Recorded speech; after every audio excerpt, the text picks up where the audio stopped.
Hey troops, welcome back to the channel Dit Commando. My name's Ryan and I am a former Royal Marines Commando from the United Kingdom. Welcome to the live stream, troops. It's great to have you here. Friday night, UK time, 2600 hours. I know we've got a lot of people watching from all over the world, mainly America and Europe, in particular Norway, Sweden, certain places in India, I believe, as well. Maybe have a few people watching from in and around Ukraine. You never know, we might actually have a few people watching from Ukraine. If we have, then welcome, troops, welcome. Let me know how the sound is, and let me know how the quality of the picture is. And what we'll do is we'll go over a few admin points once we get over, I don't know, 100, 200 concurrent viewers, and then we'll get started with everything. So I think we'll give it 3 minutes or so, let the audience generate a little bit of traction. Then we're going to get straight into this, guys. I felt really guilty about not streaming last night. I had loads of messages. I was inundated with messages actually about where's the stream and stuff like that. But we had a few problems with the software that we're using. We use a software called OBS, Open Broadcasting Software, and it was playing up a little bit last night. So I updated it. There was a few problems. I thought, you know what, it's late now. It's better to just call it a day and do it properly. So here we are, yet again, guys. So first things first, if you can smash that like button, you know how it is. Every single person who's watching this, you all have a duty of care to smash that like button. It really does help me out. So the reason we get so many viewers initially is because you guys actually press that like button. So the quicker you do that, it tells YouTube, it tells the algorithm to open up the floodgates a little bit more, and that's what happens. So by doing that, you're helping the channel out, you're helping the stream out, and in turn, you're helping the engagement of the whole video, really, because at the end of the day, I like to do things a little differently on the channel. I like to do it so you guys pretty much create the narrative, and I facilitate that narrative. All right, that's it. I answer your questions, X, Y, and Z, and you guys create the stream. So everyone's saying that they enjoy it. But actually, guys, it's down to you guys. I'm just facilitating the ability for you all to comment on the channel. Okay, so that's that. But in a few minutes' time, we'll get stuck into this. We'll get straight into the Ukraine map. It looks a little bit quieter than it did yesterday. Yesterday, it looked quite busy. So I don't know if there's been any further developments. I know there's been quite a few things going on in the news. So yeah. But good thing about the map, it seems to be working quite well tonight. But 140 viewers, let's get it over 100 likes, guys. Let's get them likes bashed in. It really does help it out. And that's it. We're on the cheap energy boosts. Costco's finest. Because it's been a long day, guys. I've just came back from the gym. Trying to get my ass into shape to get a YouTube fight. It's a bit of a dodgy territory, that, trying to get traction YouTube for boxing and stuff, because if you can do a bit, people don't want to fight you. If you can't do a bit, everyone wants to go. But that's for another time. I'll talk about that later, guys. How many we got? 154 viewers yet. We'll wait until we've got a little bit more. Let's get those likes up to about 100. So how we normally do this, troops, is, I mean, this will last 2-3 hours potentially. Maybe it's a little bit longer, maybe it's a little bit shorter, depending on how interested you all are. There's a few things I want to talk about in terms of developing this further. There's a few things I want to talk about how the stream works. If you're brand new to this and you haven't been on here before, then I'll tell you how it normally works. So normally when you jump into channels, they'll tell you to like the video constantly. The reason for that is it helps the video reach a new audience, okay? So if a channel like Jake Paul's doing really well, it's probably down to the engagement and the amount of people pressing like on his videos. So it's got nothing to do with him in a sense. It's actually got everything to do with the audience who's watching. So if you press that like, you're actually you're basically rocketing that channel into a new audience, all right? And yeah, it's all down to you guys. So I'm not going to ask you to like the video every 5 seconds because it spoils the flow. So what I will do is every 15-20 minutes or so, which is, you know, effectively 3 or 4 times an hour, I'll have a quick, you can call it an ad break, so to speak, but I'm not going to go anywhere. I'm just going to ask you guys to make sure that you have smashed the like button, all right? Make sure you check it and hit the button. Subscribe if you haven't subscribed. If you're brand new to the channel, you might need to turn your notifications on. We've got loads of comments coming through saying that they haven't been notified of the live streams. That's because when you press subscribe, to the right of that, you've got 3 options, all right? It's the little bell sign. You need to customize that so you can get all notifications on. Does that make sense? So yeah, that's that. Bronze Fire get a few mods to do that. Yeah. I'm sure they will, guys. But anyway, I appreciate you all for being here. We've got nearly 200 viewers, right? That's enough for me to get started, to be fair, on what I want to talk about today. And one last thing, we've got the likes, the subscribes. If you share the video, all right, don't be like, oh well, I'm not going to share the video because, you know, none of my friends may enjoy the video. But you might be surprised, all right? So if you share it via Facebook or Twitter or whatever profile you want, WhatsApp, you name it, you'd be surprised at how many people would actually come and watch and maybe subscribe later again. So there's 3 main things there that I'd appreciate if you can do. But above all else, thanks for being here. I do appreciate every single one of you, and it's kind of made me want to take a slightly different direction on YouTube. Not too much of a direction. I'm in 2 frames of mind as to what to do with regards to this type of content, because I've always said this, guys. I'll go where YouTube wants me to go. I'm not one of those people who'll stay firm on what I want to do. So if it was up to me, I'd be playing computer games like Dr. Disrespect and Tim the Tatman. All right, that's what I'd be doing because that's what I enjoy most. But I enjoy this as well, and I get a lot more viewership from it, and there's a lot more traction. So I will go where YouTube wants me to go. If that's the case, this is getting a lot of traction, this type of stuff. I am thinking about doing something more. Let's face it, this isn't mainstream news. This is alternate news, okay? And that's what I am. So if you guys wanted this type of stuff more consistently in this type of format, but a little bit more professional, would it be wise me doing a separate channel like the, I don't know, Military News Network or something like that? Would that be something that you guys would be interested in? Because if it is, then I'll create that, and I'll go down that. I don't mind changing direction slightly to accommodate. But if you guys don't, and you like this, and you just like this format on this channel, then I'll keep on doing that, guys, okay? But this channel, the Dit Commando channel, is a little bit of everything. So be mindful of that fact, okay? Sometimes I might do a live stream of gaming. Sometimes I might put this out or that out. You get people who literally will unsubscribe as a result of that sometimes, but just don't have a little bit of faith that this is the kind of stuff that I'll do. But if there's a lot of scope for a separate channel for me to do this and this stuff only on a bigger, better scale, all right, I'll get people in to research topics and stuff like that, then I'll do that, guys. But I guess actually after this videos went live, if you can drop a comment below with whether or not you want that. In fact, here, let me create a poll. I'll just write it now. 2 seconds.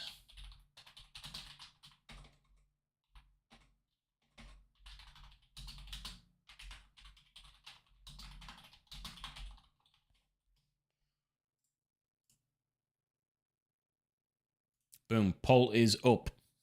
Let's see what the poll comes up with. 267, 273 viewers.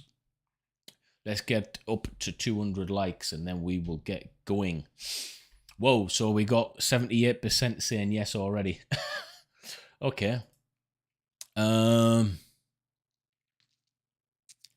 Right, okay. Separate channel. Oh, so it's 57, 43, 61 votes. We'll see how we'll let that ride out a little bit. Okay, so we got the first super chat question of the night coming in. In fact, it's a statement. We got a super chat from Zoltan. Thank you, buddy. You're saying, recently found your channel, been binge watching your videos. Great content, man. Thank you, Zoltan. You're more than welcome to come onto the channel anytime you want. We've got a fantastic community here, brother. And I really do appreciate your super chat. That's how these videos have been working. Actually, the live streams have been run really well based off the questions that you guys have been challenging me on. I don't profess. This is one thing actually, an admin point I want to get out the way. In terms of like military history, politics, all of that, I'm literally not an expert at any of it. Okay, I like to delve into information. I like to form an opinion of that. I like to base my opinions not too far left or right. If I can keep it somewhat in the middle. I don't like to sit on the fence with everything, but I'll not stray too far from the middle. I'll let you guys do that, okay? And I'll get the narrative from you all, and that's all I'm doing is just being myself. So I don't profess to be anything special. I've had messages from people on Instagram who are, degree holders, masters. There's some doctors on the channel as well. We've got some really, really articulate, intellectual people who are very, very academic indeed. I don't profess to be that type of person, so point to note, if you have came here for that type of stuff, you may not get that, but what you will get is me being honest, and I don't get everything right, okay? I certainly don't get everything right, and I don't try to get everything right. That's not my aim for this. I don't try to tick boxes to get everything right on the channel.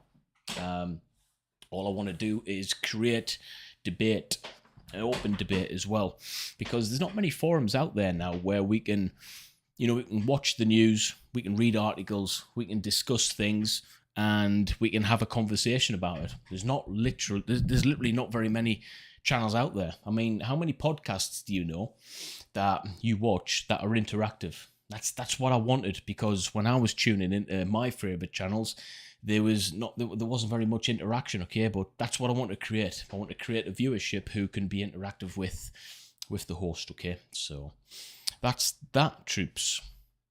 How many votes have we got on that? Separate channel for military news update, 5446. That's close then.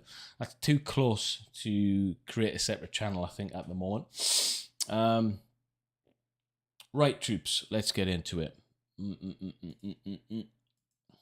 Boom. There's another thing as well. What I've been in communications with the Estonian soldier guy, Arthur. I can't pronounce his name. I think it's Arthur. I think me and him are going to do a bit of a joint live update on one of these situations one day. Hopefully I can get him on the show next week, and I'll join him on his show, because we've both got similar audiences and we both have very different opinions on things. He's got more first-hand experience of that region, so I think it would be good. If you're interested in that, let me know, troops. I'll try and get it squared away. We got another super chat coming in from Richard Cyphers. Thank you, brother. I appreciate that. You're saying great video streaming show. Hey, I appreciate that, buddy. That really does boost my confidence to do this a lot more. Okay, troops. So thank you very much. Here we are. The Ukraine live map. This thing has been a fantastic source of information. Okay, fantastic source of information, and what it allows us to do is to get loads of different types of news from many different sources. That's the most important thing for me. So we've got things from Sky News, BBC News. We've got things from Twitter. We've got regular posts from random people. There's a very, very, very varied amount of information on here, and I like that. All right, it doesn't just give one narrative; it gives a broader picture, so we can make our own minds up on it. Hey, thank you, Greven Share, for the super chat. You're saying, long-time listener, first-time caller. I think we're in a situation where what happens in Ukraine only controls the time frame of nuke launches. NATO will fidget with Putin until he reaches Poland. An accident happens. Right, so there's a few things out of that. Long-time listener, first-time caller. Thank you, brother. I appreciate your super chat first and foremost, as always. You think we're in a situation where what happens in Ukraine only controls the time frame of nuke launches, right? So you actually believe in the whole narrative that nuclear warheads will be used. That's interesting, because although it's in the how can I put it? It's in the air. Everyone's thinking about it, but we're only thinking about it because of Putin. People are scared of Putin. If it was anyone else, I mean, America has that capability. No one's ever really been afraid of them pressing the button. They're trying to put that narrative on Trump when he came into power, but it just didn't work. It didn't brush off. I mean, you know, it just didn't work. People didn't follow that as much as the narrative hoped. But people are following that with Putin. All right, I don't know why.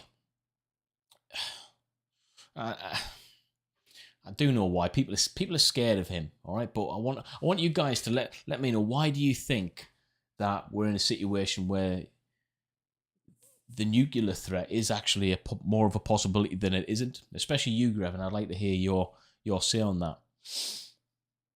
Interesting super chat. Thank you for that, Grevin, and welcome to the channel, brother. What else have we got coming in? Chris Kaufman Jr., thank you for your super chat. You're saying, do you think Putin wants a war with the West no matter what? I don't think he wants a war with the West. I don't think that's in his, and I think what he is doing, he understands that there's potential for that to happen, but I don't think it's his main goal. I think what he's wanting is, and I'm just looking at this map, you know, within the space of 50, 60 years, Europe's pretty much, you know, NATO is gradually being taken countries, and, you know, they're pretty much on the border now.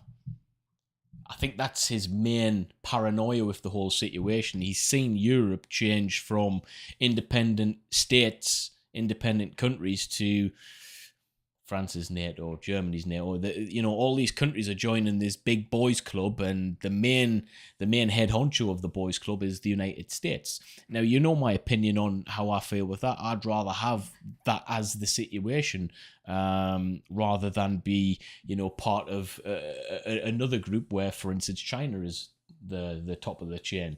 I'm glad with the way things are in terms of NATO and America being world police, so to speak. I know we get that term thrown around an awful lot, but that's my personal want, my personal like.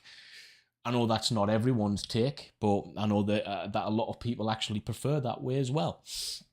And I think Putin is seeing that happening. He's seen NATO push east, and he doesn't like it because they're effectively nearly on his doorstep, and they are in some areas. So I think he wants the old USSR back in some way, shape, or form. What that looks like, I'm not sure. I mean, you look at the size of Russia. How much more land do you want? Yeah, I think that's one of the main things. Thanks for your question, Chris. Hopefully that answers it. Zoltan, thank you for your super chat. You're saying, do you think Putin will stop with Ukraine, install a puppet regime and be done, or do you think he has a bigger ambition, excuse me, like recreating the USSR? So we've actually just hinted on that, haven't we? I think, I mean, I think this is just this is just my opinion on the whole thing. I'm just trying to look at the type of person he is. I'm trying to decipher a little bit of how he's thinking. Now, I personally think it all depends. What happens in the Ukraine sets the blueprint for the rest of his plans, if he has any. If he doesn't, he'll be probably making up more plans for other country invasions based off how well the invasion of Ukraine goes. If it works out in his favor and the Ukraine is, you know, they take it over with relative ease in quick time in accordance to the plan, then I think that sets the blueprint for the other countries. Because if NATO doesn't get involved, if the states don't get involved, if the big countries like UK and Germany and France don't get involved, then he's going to be thinking, well, that was quite easy. That land grab was quite easy. Let's do it to another country. Let's do it to Moldova. I mean, think about Moldova. Moldova hasn't really got a military, all right? If you look at Moldova, what they haven't got, they can literally, if they can run over Ukraine with a very effective military, then the likes of Moldova it'll happen almost instantly, all right? And there's nothing they can do with it. And I think the next countries like Romania and Poland, they'll be thinking the same, right? Okay, we've had no real drawbacks here. Let's go into Romania. Let's go into Poland. At that point, I think NATO will be forced, you know, the hand will be forced to be able to get involved. I think that's when they'll be like, right, we'll have to do this. But I don't know. I don't think NATO will get actioned with the Ukraine. I honestly don't. But this is the thing, what I'm thinking. The more they push west, the higher the chance of World War III, or what we think to be World War III, is to kick off. All right, because other countries are getting involved, other people have to be involved to be able to stop that from happening, and then matters just get worse. It's catch-22. NATO being involved helps Ukraine, but NATO being involved doesn't help the rest of Europe because everyone else kind of gets dragged into it. So it's a strange one. By helping one person out, 20 people get involved, and there's going to be casualties within that. You know what I'm saying? So I don't know. Maybe Russia will start turning on Putin. Maybe the regime will have a massive collapse first before that happens. I don't know. What do you guys think? Let's start generating some questions of debate, because there's a lot of things coming out of this. Actually, I need to catch up with a few super chats. Sorry, guys. Good question, Zoltan. Thank you, buddy. So in terms of his ambition, I do think Putin has a greater ambition past Ukraine. I do think that. I don't think he's going to stop with Ukraine personally. Sunset Aspiration, thank you for your super chat. You're saying if the Russians won't stand up to Putin's invasion, what's to stop him from telling them to press a button to launch nukes? Right, hang on, let me digest that question. If the Russians won't stand up to Putin's invasion, what's to stop him from telling them to press a button to launch the nukes? So you're talking about his staff behind, his military staff, right? So this is the thing, right? If his military staff are... Right, I'll ask you guys this question. Are the people who are working in and around and below Putin, are they petrified of him to the point of which they'll just do and say anything that pleases him or stands up with his narrative? Because do we have anyone with a backbone within Russia, within the military system, the high generals who work underneath Putin, to be able to go, that's a bad call, I don't want to do that? So if he ever went, let's press the red button, do we have anyone to be able to stand up and go, that's a bad idea, this is the reasons why? Or will they just press the button out of fear? I think it's very much fear driven. And with that, you've got a yes man society. And when you have a yes man society, you're going to be in a world where everything you say or do is going to be deemed as being perfect and correct because no one's standing up to you. All right? It's where narcissism comes from. It's how narcissistic traits in children develop, because you never say no. You never tell them this is bad. You never correct them on things. And as a 20-year-old, 30-year-old, as you've grown up from that child who's never had anyone say no and no one correct you on things, you suddenly have a narcissist, all right, who can't take anything other than yes for an answer. It's so we've got that narcissistic leadership in Russia, and we've got the fearful underneath him, all right, scared to say anything other because Putin might have a tantrum. But his tantrums, could lead to death, could lead to imprisonment, could lead to the red button. It's crazy. It's an interesting thing to talk about, though. Very interesting. I think the psychology behind Putin is far more of an interesting topic for debate than we'd actually first think. That could be a whole live stream in itself, talking about Putin's personality and his character flaws, his character, he's got many character flaws, I think. But let's face it, a lot of these character flaws are actually good for dictators. All right, the lack of empathy, the narcissism, that type of thing. It's interesting indeed. Thank you for your super chat, Sunset. Also, I Am Carbs has super chatted us. He are saying, seen reports of an unnamed private military company send vet SES into Ukraine. Do you think this is the way to send current SES in incognito? Well, first and foremost, due to the nature of the business, I understand how the military works. I'll never comment on anything special forces related pertaining to my country, because Who am I to comment on them? They are, the government doesn't even comment on them guys, but I can talk hypothetically about them. I would say hypothetically, special forces around the whole world will have their ways and means to get into a country and do whatever they need to do to protect national interests. So it would be naive to think that we didn't have the cream of the crop in any of our countries. Talking about America, England, Germany, France, Switzerland, Sweden. I think it would be naive of us to think that those people weren't at play to protect our national interests. Does that make sense? And when you're talking about incognito, they're in a constant state of incognito, really, if that makes sense. Hopefully that answers your question. You'll know that I'm pretty open to talk about many things. I'm pretty sensitive with regard to special forces because of my military experience. I understand that it's information is information, and yeah, I can talk hypothetically about those things if that makes sense. You understand? OPSEC and all of that. Thank you for your question, buddy. We've got some good questions coming in here tonight, actually, guys. Thank you. Where are we with the chats? Here we go. Next one. Who's it from? Grevenshire. Hopefully I pronounced your name right. Thank you for your super chat. You're saying, as an American, I know me and my own will fight the government if they ever threaten to first strike, and we are equipped to do so. Russia government has been threatening it, and Russia civilians don't have the firepower to challenge the state. Yeah, so this is right. We're not going to go too much off topic here, but let's talk about the rights and Americans are.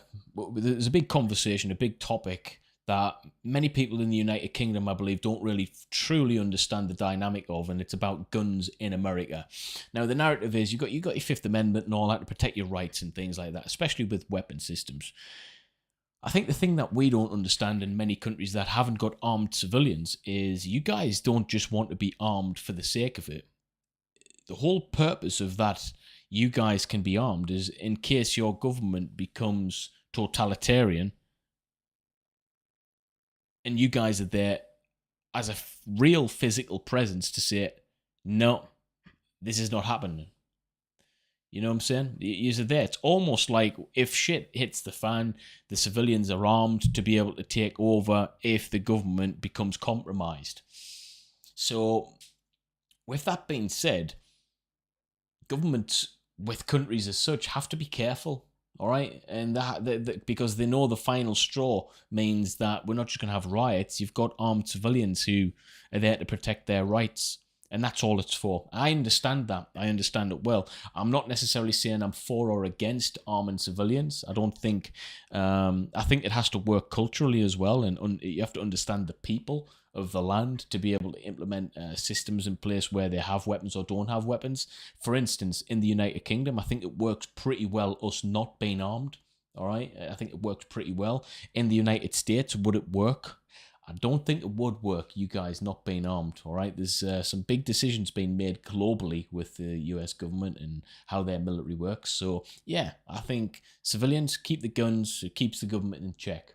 Yeah, Russia doesn't have that.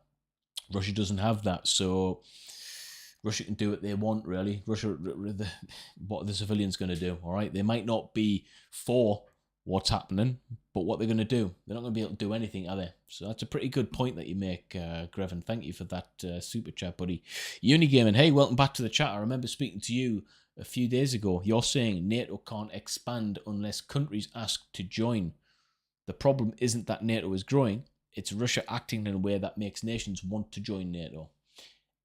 Yeah, so wow, that's an interesting point. So what you're actually saying is the way Russia's acting is there's a lot more potential for countries to say, hey, look, I want to be part of NATO as a result of this. That's what you're saying, right? Yeah, I can see that happening. I mean, regardless how this works, I think NATO will get bigger and stronger as a result. That's the way I would put it. I can see NATO getting bigger and stronger as a result of this. Damn, I bet there's people in Russia who want to be part of NATO. You know, that's an interesting debate. There'll be regions of people in Russia going, not really too happy with this, all right? We're getting tarnished with the same political brush, but I'd rather actually not be part of this. You know, look at the size of Russia. Russia is a big, huge place. Look at that there, all right? We got Russia there, and we got the United States. Man, this is a deep conversation, guys. I want a one that I think we'll be talking about for a long time from now. I think we'll be having these streams for a long time. Kevin Shields, again with the super chat. You're saying, I thought that direct kinetic conflict was unlikely because I assumed that there were smart people on both sides. As stupid stuff like the nuclear power plant shelling happens, I lose confidence. Yeah, I've lost confidence in that as well. I think there's no there's no love for kinetic conflict among the civilians of us. However, when it comes to politics, we know that there's politicians around the world who have literally no care for life. All right, that's a fact. We know this. There's no care for life with some of these politicians, and I say some candidly. Okay, yeah. I mean, the shelling of anywhere in Europe should be enough for us to go, this is not the right thing to happen. This is not the right thing to happen. Well, thank you for your super chat, Kevin. We're nearly caught up. We've got a few more to answer. JD Luke, thank you for your super chat. You're saying, is Russia holding back or are they blundering? I actually answered that question a few days ago on one of my videos that I uploaded. I keep on, I'm in two minds a lot of the time. Then I come up with a decision, and then the more I think about it, I'm in two minds again, and then I come up with another decision on the opposite side. At this moment in time, I'm thinking that Russia is blundering. I don't think they're holding back in terms of their capability, because why would you do that? Why would you have massive loss of life when you've got the ability to not lose all of those lives, not lose those infrastructure, those vehicles, those assets strategically speaking? It doesn't make sense to put a convoy of 40 miles worth of vehicles full of conscripts, full of lack of equipment, lack of knowledge, intel and everything, and then just not really act upon it effectively. That doesn't make any sense to me. That tells me you might not have a military as strong as you would like to insinuate you have. There's talks of the Spetsnaz coming in. Why wouldn't you just send them in anyway? You've got enough of them to be able to be effective. So I think they're blundering. I don't think they're doing as well as they anticipated they would do. Okay, where ego is concerned, you just have to look at ego in general in life. Ego can assassinate your very skill set. All right, you might think that you're better than you are, but your ego is only saying that. All right, you might not actually be better than you are. So has Russia got an ego? Has the Russian military got an ego that doesn't surpass the actual capability? That's an interesting thing to talk about as well. Very interesting, I think. Thank you for your question, buddy. Connor, thank you for your super chat. You're saying, what are your thoughts on Senator Graham, my state senator, calling for Putin's assassination and then rolling back to say Putin deserves jail after receiving flack for his statement?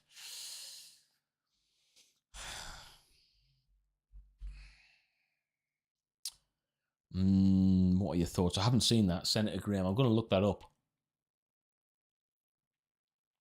Let's look that up. Senator Graham.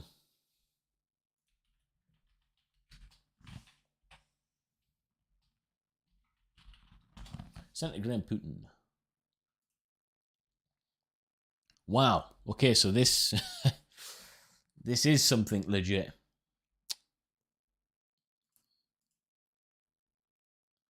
What does this say? Outcry after US Senator Lindsey Graham suggests Putin assassination. Wow. The Republican senator doubled down on his Thursday comments as lawmakers on the right and left react with dismay and outrage. It's quite a bold thing for someone in his position to say. Whether it's right or wrong, he's got balls to say that. Lindsey Graham has attracted widespread condemnation after the South Carolina Senate suggested Vladimir Putin should be assassinated in order to end Russia's invasion of the Ukraine. Graham first made the suggestion in an appearance on Fox News host Sean Hannity's show on Thursday evening, and then he repeated the idea of a tweet that quickly went viral. So he suggested it, and then he's reaffirmed that by tweeting. Politicians like to tweet, don't they? Is there a Brutus in Russia? Is there a more successful Colonel Straffenberg in the Russian military? The only way this ends is for somebody in Russia to take this guy out, Graham said on Twitter. You would be doing your country and the world a great service. Brutus refers to one of the assassins of the Roman Emperor Julius Caesar.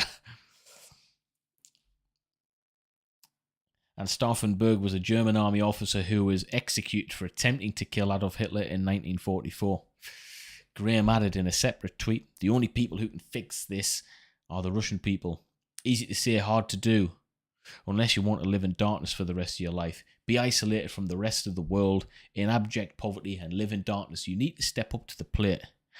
Despite immediate criticism of Graham's comments from left and right in the US, he doubled down on the idea in a Friday morning interview with Fox and Friends. I'm hoping somebody in Russia will understand that he is destroying Russia and you need to take this guy out by any means possible, Graham said. That's his tweet there. Wow, a man of conviction. You know, I don't know. I'm probably swaying more towards his comments than against them. But how do you guys feel about that? That's very interesting. Thanks for letting us know about that, Connor. I appreciate your super chat, buddy. Interesting indeed. Right, what else have we got? I've missed a few comments here, guys. Sorry.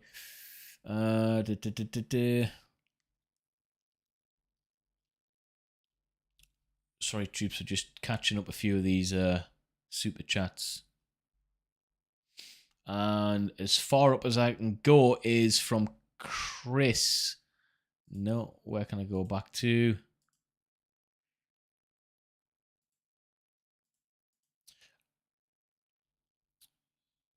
Right, here we go. Sorry if I've missed a few of your super chats, guys. It's because they're coming in quite quick. Chris is the latest one. That's shown on my screen anyway. You're saying if Putin can get Ukraine, I think he will look south or east to reclaim old lands like down by Turkey or by all the stands with the Western governments wouldn't pay much attention to. If he gets the Ukraine, you're saying he'd probably go down some of the places into the old Ottoman Empire, as we would say before the division came in. Yeah, that's certainly a possibility. I think that's a massive step up in plan. Will he be looking that far?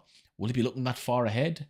I think he'd be looking at other places in Europe before those other countries. I don't know. That's an interesting point, Chris. Thanks. Gary Judy, thank you for your super chat. You're saying there were 2 Soviet officers who refused to start nuclear war despite orders procedures in 62 and 83. I would like to think that would happen again. I would like to think that would happen again as well, but it depends on how scared people are, really. And at this moment in time, I think there's a lot of people scared in Russia. All right, there's a lot of leaders, a lot of leaders scared as well. A lot of people in higher positions who are petrified, really. Mark Bauer, thank you for your super chat. You're saying it's a problem similar to religious conflict. That's really interesting. When both sides genuinely believe in something and will fight until the death for the cause, lose. Yeah, we've seen these religious conflicts. We can link a lot of these conflicts over the past 200 years to religion as well. That's a different debate entirely. We could debate about that for a long time, Mark. Yeah, maybe that's one for a future stream, I think. But it is very similar. Yeah, the 2 sides are not backing down. But you'll never see women. All right, you'll never see women do that. All right, they can debate about this whereas men are too stubborn to go, you know what, I'm wrong, let's step down. You'll never. Yeah, that's an interesting topic. We'll never see women argue in such a way when it comes to life and death as well. I think it's only males can be that foolish to stand the ground and allow conflict to consume many lives and generational lives as well. All right, they're affecting so many people. It's mental. Jomo, thank you for your super chat. What's your opinion about America not being invaded due to our population being armed or just military? I think there's a real truth in that. All right, the rest of the world understands how America is, the people, all right? I mean, you guys have got a strong mindset based on, you're a very, very new country in terms of, like, in compared to the United Kingdom, for instance. I mean, many settlers from the UK went to the States, so you've got that old fighting spirit from the Brits, from the old empire, and you've had to overcome instant adversity and, try and figure out your place in society on a global stage. And guess what? Within a very short period of time, you've went from there to, one of the biggest entity in the globe. All right, so you're doing something right, and I think people won't mess with that. People look at that and go, America's not a country to be messed with. We might have opinions on it, but, if you're the top of the food chain, everyone's going to have something to say. So that's natural. That's normal, all right? That's how it's going to go. But yeah, I just think people know better. But you're also blessed geographically in the world where you're situated. It's surrounded by sea. Has a major it has a major help. All right, it has a major help. Mark Bauer, hey buddy, thanks again. You're saying there's a 400-page book, an in-depth look at the Russian military, how it operates, perspectives, operating procedures, what's acceptable and not, etc. Give me the links to those books, Mark. Kevin Shields, thank you for your super chat and welcome back to the channel. See you here a lot now, buddy. It's good to see you. You're saying the thing is, I can deal with evil if there's a logic and consistency and logic to it. That's what doctrine is for. I'm more scared of dumb leadership. That's what puts World War III in conversation. Yeah, dumb leadership does. Well, it doesn't shock me, but what should be shocking to many is how many dumb leaders there are out there, all right? If it's ever escalated to the point of where life is going to be sacrificed through war, we've come too far as humans. I mean, we're putting people into space. We've got technology that we would never have guessed would have existed 50 to 100 years ago. We've got electric cars. We can communicate with people via a phone across the globe. I mean, all of these fantastic things, and we still resort to barbarism, It's crazy. Is that an instinctive thing in our genetic, that's in our genome, isn't it? That's just the way we are. We can't be settled without conflict. Is that a human thing? Is that a human thing? Is that a human problem? Interesting. Next question from Anna P. Hey, Anna P. Thank you for your super chat. You're saying I find it hard to believe Putin didn't prep properly for the convoy. Me too. And this is something that I'm like, well, surely this, if it is a diversion, then it's one heck of a story. But I just can't, because it seems too monumental of a stupid mistake for it to be legitimate. But the thing that makes me think it is legitimate is, well, if he was going to do a decoy or something like that, it wouldn't be 40 miles long. Think about the infrastructure.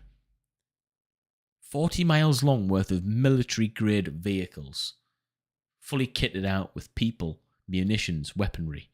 No rations, because we know they were starving, and no fuel, because we know that's the reason the convoy stopped. It just seems that what a strange situation. Either way, it's embarrassing. But Anna, I'm with you on that one. You also say, I have a feeling he's holding them off 60 kilometers from Kyiv because he's planning to use a low-yield nuke on Kyiv. I hope not. I know we all hope not, but you know something? That's very interesting.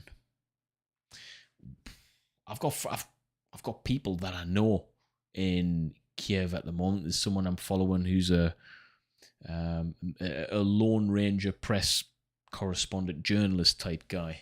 He's over there at the moment. I think, well, I hope not, because there's people still living there.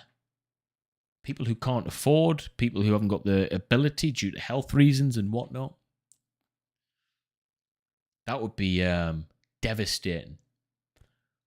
That would involve a lot more people. Would that be the start to nuclear war? Interesting point you made there, Anna. Thank you. I believe that's your first time commenting on the channel as well. You're welcome to the chat. Grevenshire, hey buddy, you're saying to those in chat, Russia has 225,000 rifles in private ownership. On paper, they may have lax laws, but apparently not in practice. Yeah, 225,000 rifles. I mean, it's not a lot really. Don't get me wrong, it's a monumental number, but someone in the chat tell me how many weapon systems America has. There's more weapon systems in America than people, I believe. Let me know. That's interesting. Thank you, Grev. What else have we got? Chase Bowman, thank you for your super chat, buddy. You're saying, where are all the Ukrainians' heavy equipment? I know they have some, and it appears they just have infantry formations holding the line right now. They think they're just waiting till they really need it. No, because really needing it is like now. Does that make sense? Like now is when they need it.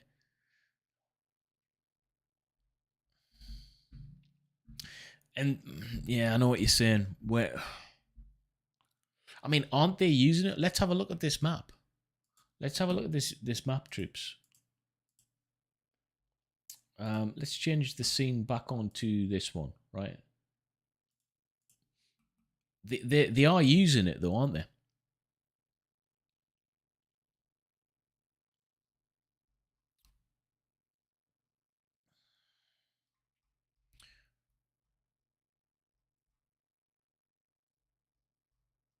I need to answer a few more questions to that.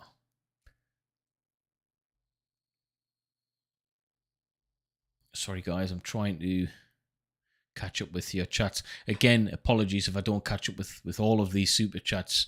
I do really apologize that because you guys are paying for that. I'll try my best. The one I can get access to at the top is Tornado Mateo 1.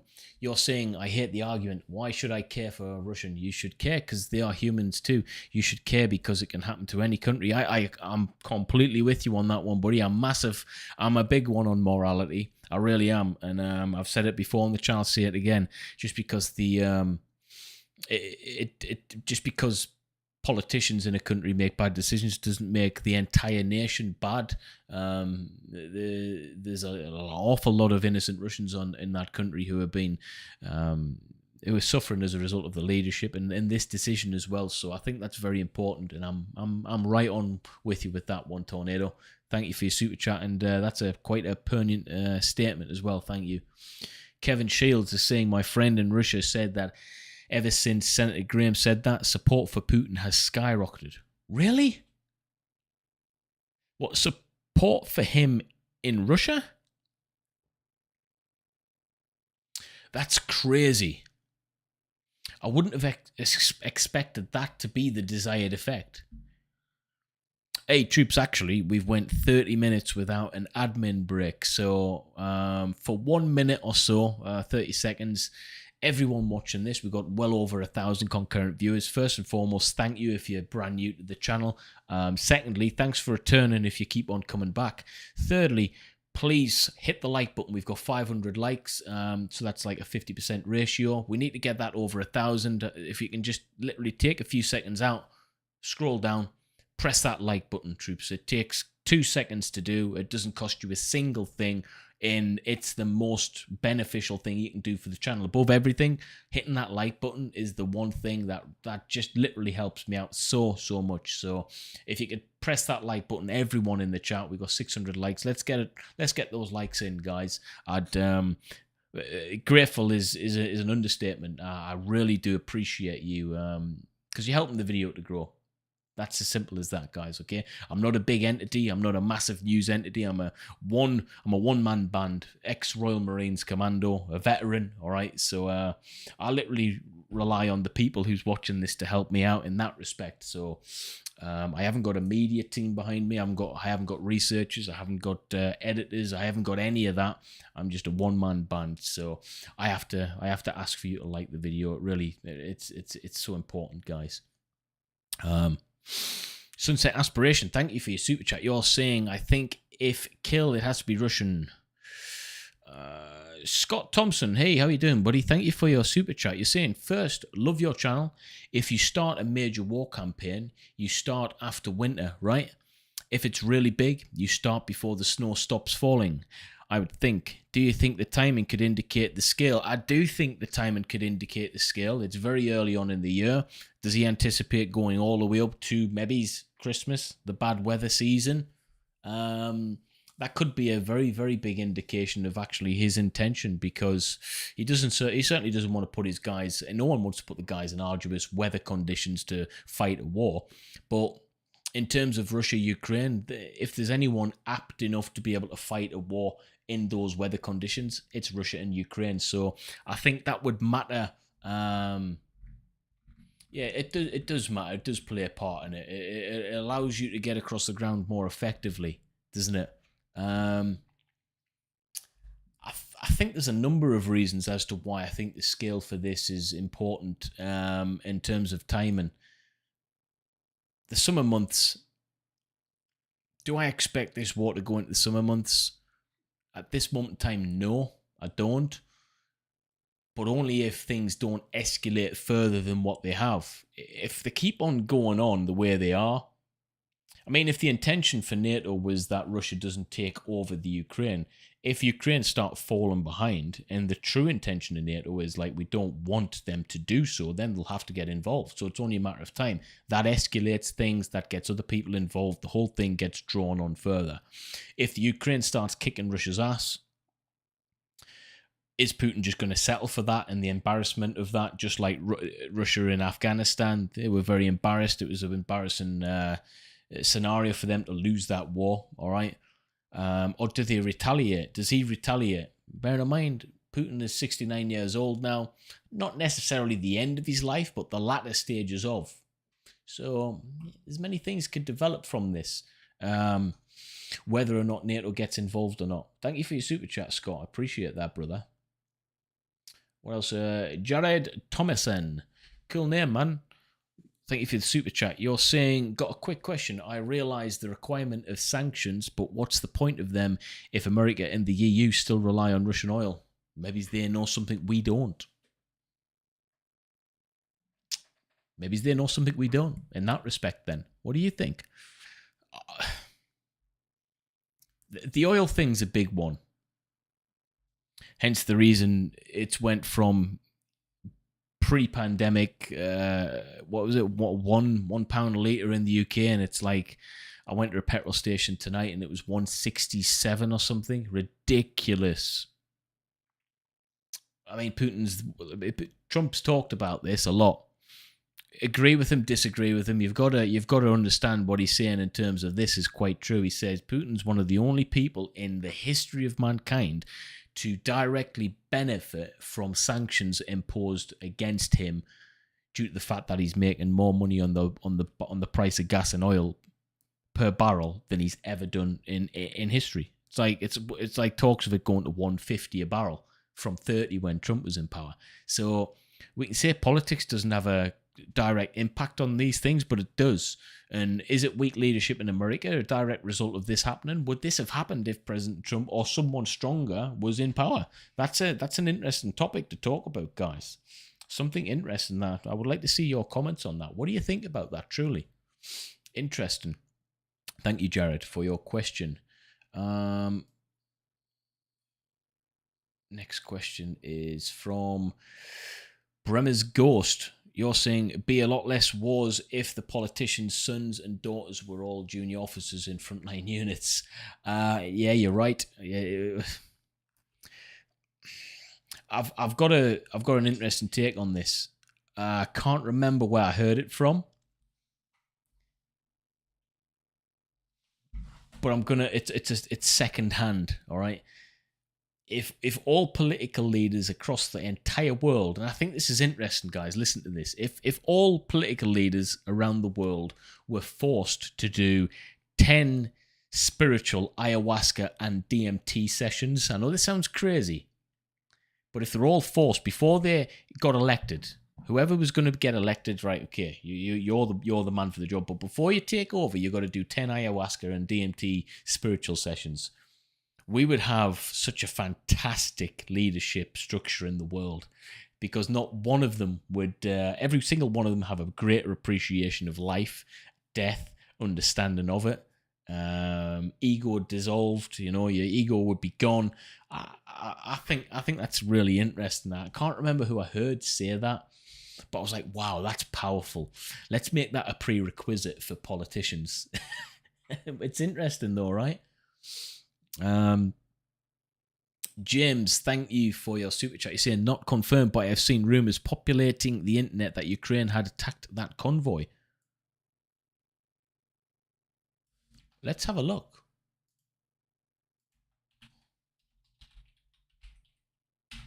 Let's have a look. 5 hours ago, we got why doesn't Ukraine attack the Russian convoy and other questions. So it hasn't happened then. It hasn't happened on that. Let's look at that a little bit later. Maybe it's that oh, what's going on? Right, what's this? Sorry, guys. 9 hours ago, Russian forces shoot directly at high-rise buildings. Scum. A few hours ago, Ukrainian artillery covered a base of Russian forces. Right, so Ukrainians have got artillery in and around the area, guys. Something that was mentioned a lot earlier, troops, okay? Guys, smash that like button. We've got well over 1,100 people. If we can get the likes to over 1,000, I'll be a happy chappy, as they would say.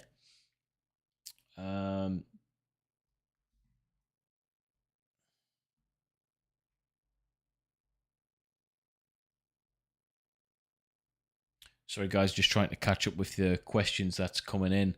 Again, there's a lot of questions, guys. My sincere apologies if I don't get to answer some of them, because the way the chat generates, if sometimes it doesn't play catch up. So, for instance, the latest one I've got is from Jared Thomason. Thank you for your super chat. You're saying there are enough weapons that American civilians own to arm both China and Russia's standing military. Be advised that there are 15.2 million registered hunters in America, so it's probably more. 15.2 million registered hunters. No, you're not messing with them in that respect. There's just too many skilled individuals. Let's not even talk about the veterans. All right. Crazy. Mark Bauer, thank you for your super chat. You're saying be wary of fake news, propaganda, misinformation. This is the thing. We really have to dissect information these days as best as we can, because there's, like you said, there's so much misinformation out there. And who gets to put the parameter on that? Who gets to say this is fake news, this is true news? I mean, who puts the parameter on these things? Imagine if the source of that information and the parameter that was put on that stipulates that's true news comes from a biased organization. That's very, very possible. You know, that happens all the time. So information is one of those things. We've got to divulge as much of it as we can from different sources as possible, and then come up with our own mind. You know, it's simple as that. Sean Reed, thank you for your super chat. You're saying love, respect, and a big thank you for your service, regardless of country, from the coast of Maine. Hey, one of my very good friends, former Royal Marines Commando. You probably know him. He's currently on YouTube as well. YouTuber called Original Human. He used to live in Maine, actually, but he's currently traveling the entire width and breadth and depth of America in a luxury converted bus. So Maine's actually a place I'd like to go, from the coast of Maine. Thank you, buddy. And I appreciate you, what you've just said there. Thanks. Kevin Shields, again with the super chat. Buddy, you're saying, to clarify, the Russians I talked to have said that Russian TV is playing the Graham clip on a loop, and it's all over social media. They're using it to justify Putin's narrative that they're under attack. I wouldn't be surprised. And who's going to be at danger here, Graham or Putin? Who's more powerful in that respect, hey?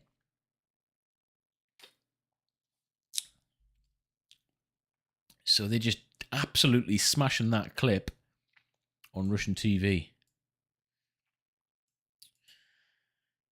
Wow. Again, we got some more chats. KW, thank you for your super chat. You're saying, I wonder where he will use a tactical nuke. Well, there was actually thoughts in the chat earlier that potentially that convoy's laying 60k outside, because, you know, what if they detonate a small nuke in Kyiv? Is that a possibility? We've already heard it say there. I don't think that would happen. You never knew, man.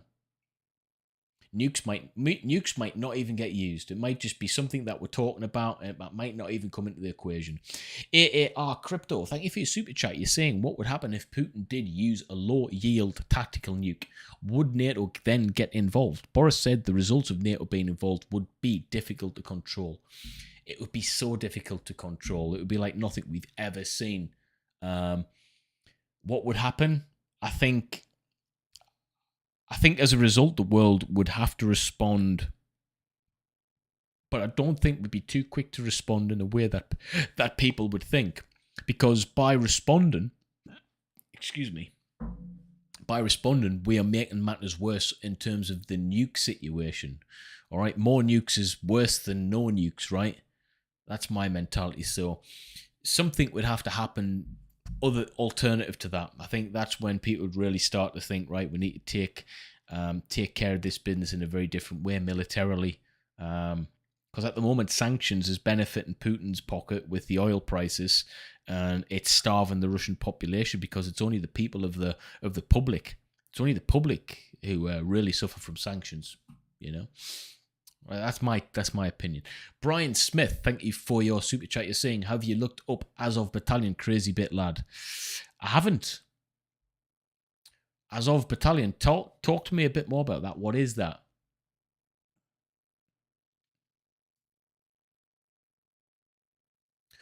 Connor, thank you for your super chat. You're saying, what are your thoughts on President Zelensky rising to the occasion on the start of the war? From what I've seen here in the US, he went from a TV star to this admirable war leader. By the way, loving the conversation here. Thank you, Connor. And a lot of people seem to be loving the conversation here, and I am too. Thank you for being here. At the end of the day, you guys create the conversation, not me. I merely facilitate you guys having the opportunity to have an open discussion. So I thank you all as well. I appreciate that, Connor. I mean, yeah, he's rose to the occasion. I think he has to. The country's come under attack. It's invaded. So something wrong if a political leader doesn't, in my sense. Would he get away with it by not? That's the question. So he has to, really, doesn't he? He has to. His future wouldn't look too bright if he didn't. I would expect most people of that stature in this situation to do the same thing, and don't be surprised what regular people will do. They'll do some pretty cool stuff. Don't be surprised. Kinjiru731, thank you for your super chat, my friend. You're saying, for your information, YouTuber Thunderfoot, who is a physicist of some renown, made a video today about how it is impossible for that nuclear reactor to explode from being attacked. It's technical, but worth a watch. I will look at that, actually. Let's look at that a little bit later. Thank you for your super chat, buddy. Zypher Death, hey, how you doing, buddy? In yesterday's Quad meet, India refused to go against Russia. Also offered Russia to use rupee payment system after getting banned from SWIFT payments, ignoring sanctions threat. India got 2 of 5 S-400s and will get the rest in 2 years. I think India will refuse to go against Russia because obviously they're getting a lot of money from Russia, aren't they, in that respect? But Russia needs to be careful who they side with in this. You know? That's an interesting one. I've got a lot of love for India, but again, their political leadership can be strange at times. It can be strange, to say the least. A lot of corruption in India. A lot of corruption. We've had the situation where, you know, actually we'll talk about that in a different video because India is a whole different ball game, man. Whole different ball game. It can be very political with some of the decisions makings, but they're a big country as well. What do you think about that, Zypher? What's your take from India, actually?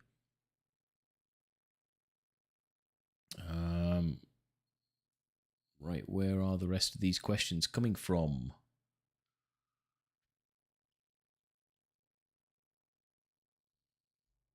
Apologies, guys. Let me get caught up with these questions. Hey, Curtis Reynolds with the massive super chat. You're saying Russia invaded another country under Bush. I don't remember which. Putin took Crimea under Obama. Putin invaded Ukraine under Biden. The only IS president in the 21st century under which Russian aggression was in check was Trump. I agree. Because guess what? Statistically, it's a fact.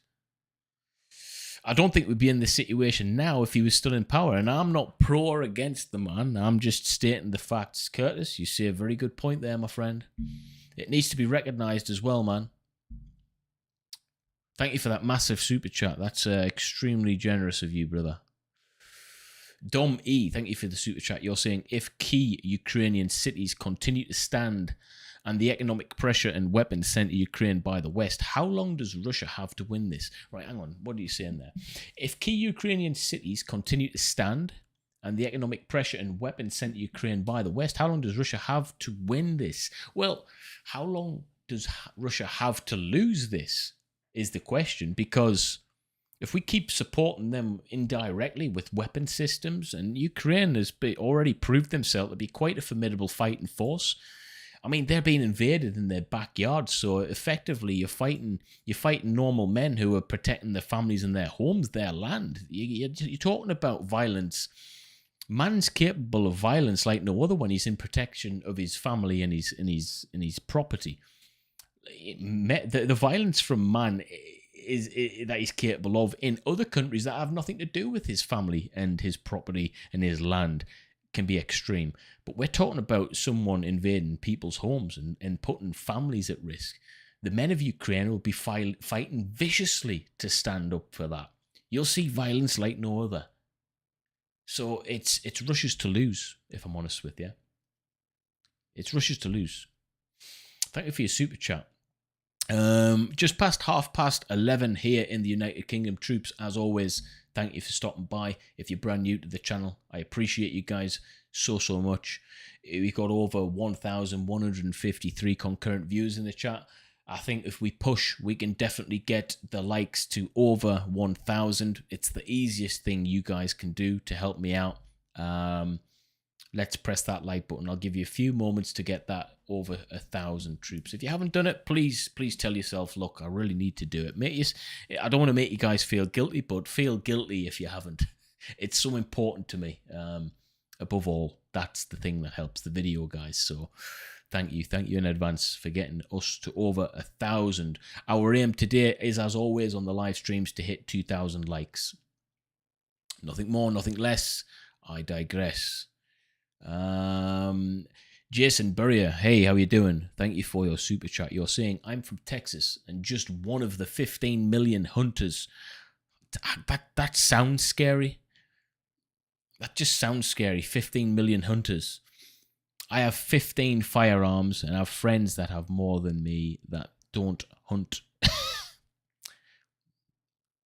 Crazy. Troops, I just want to say this as well. I respect everyone in the chat. And like everyone here, I would expect you guys, it's a military channel, to have love and adoration for any military service personnel, whether you're serving now, a former, a veteran, you name it, guys. We're non-discriminate to what country. I just want to say one thing to current serving or former serving veterans. Thank you for your service, and I really do appreciate you stopping by the channel, okay? I'm a veteran myself, a Royal Marines Commando, a Green Beret owner. I'm very, very proud of that. The only one thing that I will be biased with on the channel is I've got a bias towards Marines because I am one. So if you're a Marine, pay mar per taram, guys, by sea, by land. And we've gotten to over 1,000 likes. We've done it, guys. Thank you very much for that. But next stop, 2,000. So in about 15 minutes time, I will remind you that. Brian Smith, Google Azov in Ukrainian National Guard, scary odd. Okay, buddy, I'll do that.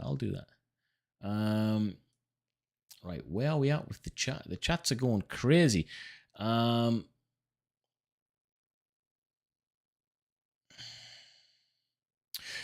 Hey, Kultugov, Algov. Sorry if I haven't pronounced your name correctly, but welcome to the Gendit Members Club. I really do appreciate you wanting to join the club. You're welcome. I look forward to speaking to you in some capacity after the live stream in some way, shape or form.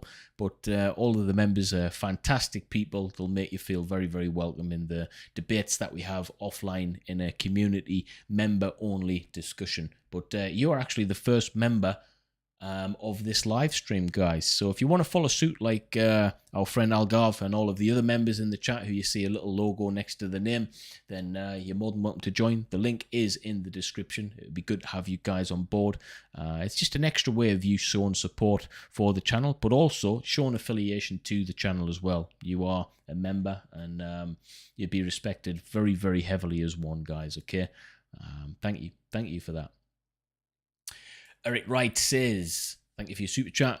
One, how does Russia, Putin make this right? I don't see one nuke being used. If nuke is used, I see it being multiple at once. Putin knows he's done it one. How does Russia, Putin make this right? I think he makes it right by, well, let's answer it this way.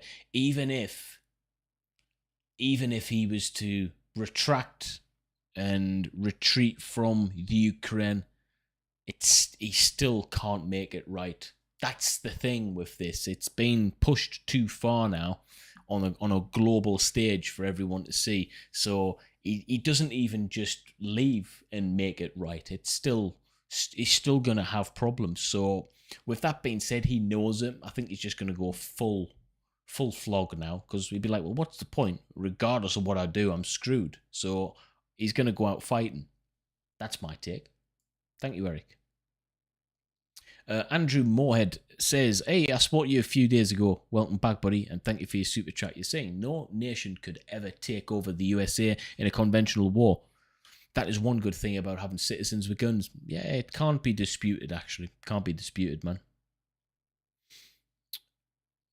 What else have we got in super chat? Anna P.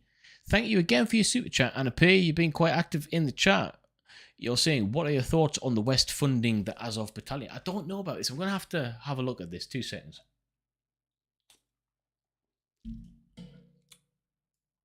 Let's have a look at this.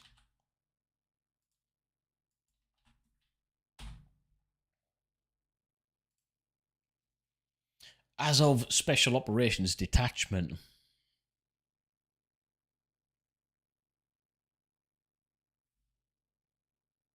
So it's a special operations detachment. Right, so you say it's been funded.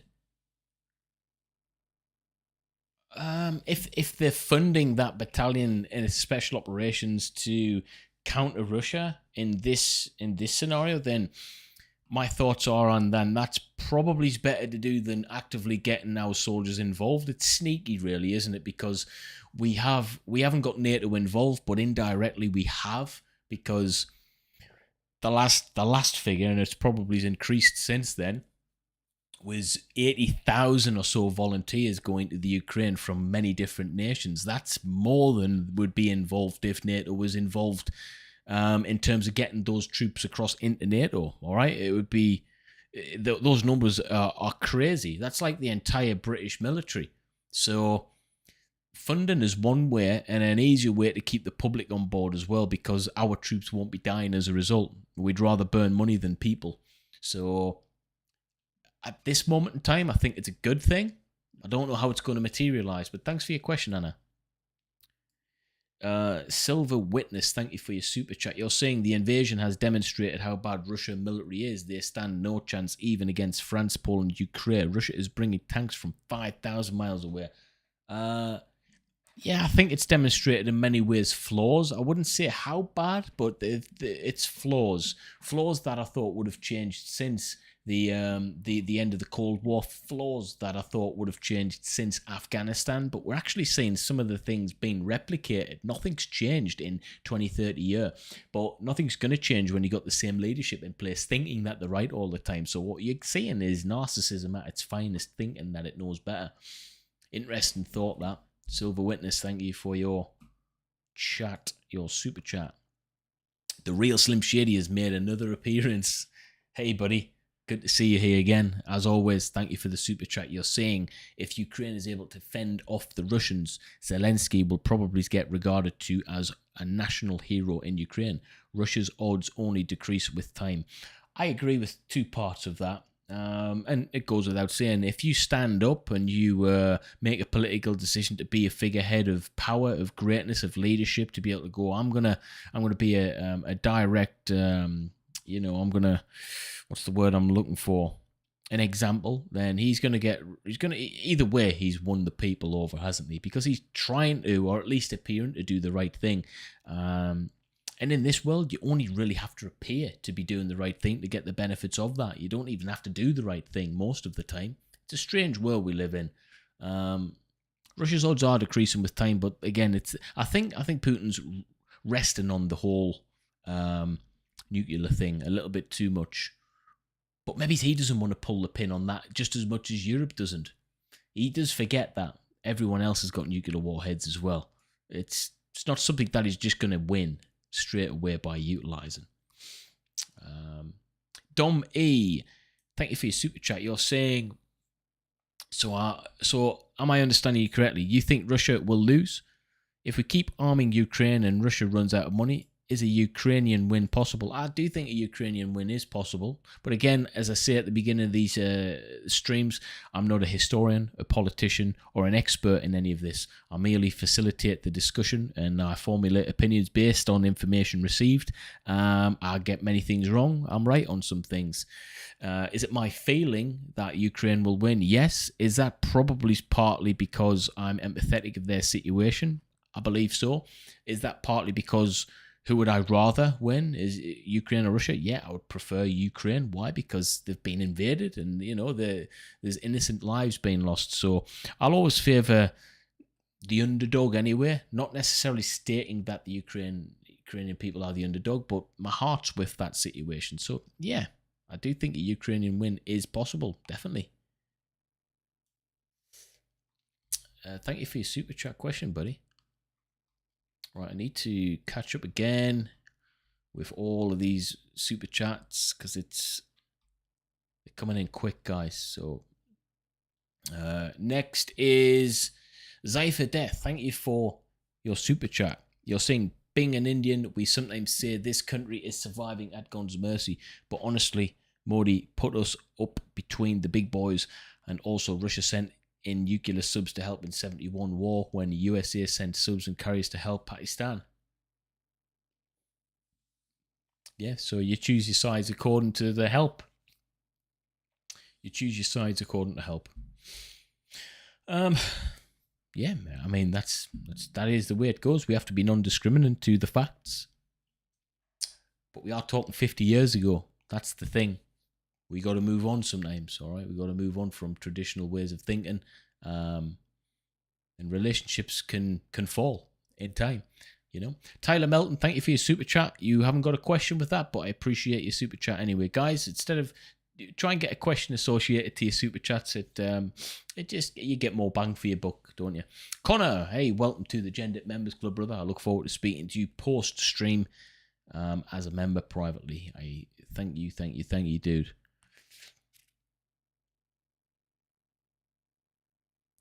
Jairus Alaraway, apologies if I haven't pronounced your name right, but thank you for your super chat. Tornado Matty 01, that's a cool name, man. You're saying, in my opinion, even if Trump were in power, Russia would still invade Ukraine. Maybes, yeah. I mean, it is a complete hypothetical, isn't it? We have to go on what was and not what is. So yeah, I guess we could argue all day with that one. I'm going to go with, I don't think they would have invaded, but just off the same, like I say, we have to go off what information is happening now and not what ifs. It's all what ifs, don't really matter, do they? But I don't think they would have. You think they would have? What do you guys think? Let us know below. If Trump was still in power, would this have still happened? I'd be interested to hear your thoughts on that, actually. Project Utopian. You're saying Putin is going to slowly grind Ukraine down with no outside intervention and weak Western leadership. Why wouldn't Putin keep going to the Baltic states? Yeah, I do think his intentions have been sped up with the fact that there's alleged weak leadership in the West. I think he's capitalized on that, which brings me to my point again. I don't think he would have done it had Trump been in power. But that's just an opinion, and it's not really backed up with much other than I think. And we can't go off I thinks, can we really, guys? Hey, Brian Smith, again with the super chat. Thank you, buddy. You're saying, since the 2014 revolution, as of battalion was integrated into Ukrainian National Guard, lad, it says there are neo-Nazi... Oh, what's that? Neo-Nazi, the battle patches... Really? Right, well, that's not great. I'm not for that, then. Crucifying soldiers in Donbass? What? That's not cool. That's just not cool. It's against the Geneva Convention for a start. It's not cool. Yeah, I'm not in support of anything like that. That's crap. Yeah, that's not good, man. If that is true, I don't know. And if the West is funding that, then that's despicable. Connor Dallymore, thank you for your super chat. You're saying a Russian businessman has put a reward on Putin's capture or death. How do you think things like this could affect all things, if at all?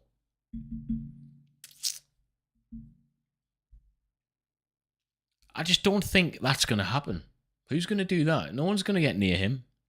And it's not that... It's bad. It is bad what's happening. Let's get that straight. But is it that bad yet? Is it that bad yet?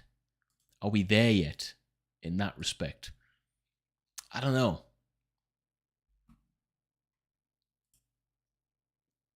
Is it that bad yet? Who's the Russian businessman, by the way?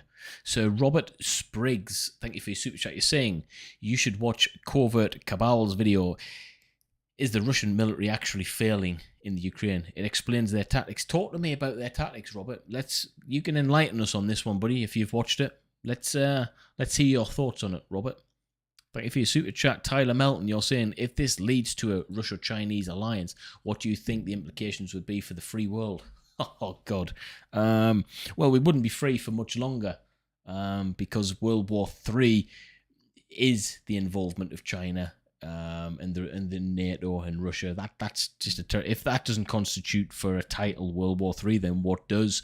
No one's free then, because every eligible male will be called up for service. All the women at home will be struggling with families, put in factories to help with the war effort. Things will just change drastically. And although we might live in an alleged free society, it certainly won't feel like it for a long time. So no one wins on that except millionaires and billionaires. Tell me I'm wrong. Hey, JC, welcome to the Gendit Members Club. JC, welcome to the Gendit Members Club, brother. I appreciate you for supporting the channel, and I look forward to speaking to you after the stream, guys. Getting some members coming in now. Welcome to the club, man. If you want to join the club, guys, the link is in the description, or just press the join button. It is really, really, really important. Nick Biddy, thank you for your super chat. You're saying, would you say Putin and Trump are very similar, narcissistic, and have that mindset that they would get what they want no matter the consequences? Yes, because when you look at businessmen and women and leaders, we can sometimes... because we can't understand most of the political decisions that go on in the world and the mentality behind it, is because we don't fit into that very small percentile category of what makes that person have the ability to be in that position in the first place. And we're looking at character flaws which have a positive impact on that person gaining what they want. It might be negative to us, but it's positive for them. All right, so narcissism. All right, narcissism gives you a belief system that you can do certain things even if you haven't got the ability to be able to do so. But your belief system will be able to make you push for it a little bit more. businessmen, especially the very, very wealthy ones, a lot of them have psychopathic traits. Not necessarily saying they are psychopathic, but they have psychopathic traits. Now, that's a bad thing for us. It's a good thing for business. It gets businesses going. It creates ruthless leadership to get things done. So it might be a negative. It's got many positives in the process, though. So it's just when those negatives turn really negative, i.e. the person's intentions change, all right? They're not bothered about hurting people anymore. You can get functional psychopaths in society. That's what we need to talk about. Functional psychopathy, all right? And I believe psychopathy is fluid. That's not talked about an awful lot. The fluidness of mental health. You can be quite empathetic 1 minute, and then someone does something to you, or a situation arises, and then that you can turn psychopathic. It's fluid. That's never really spoken about. I've always mentioned it like that. Is psychopathy fluid with some people?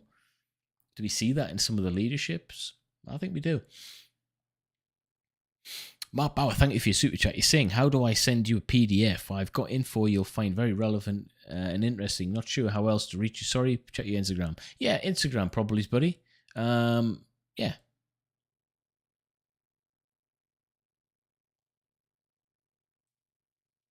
Right, I need to catch up with these chats. Kinjuru731 says, Trump being in power or not is just academic. Really, he'd be the halfway through his final term right now anyway. Yeah, it's true. He'd be coming to a close, really. Trump being in power or not is just academic. I'm not sure I understand your question, how it's phrased. Or not is just academic. Why is it just academic? Stephen Price, you're saying Nick Biddy watches CNN.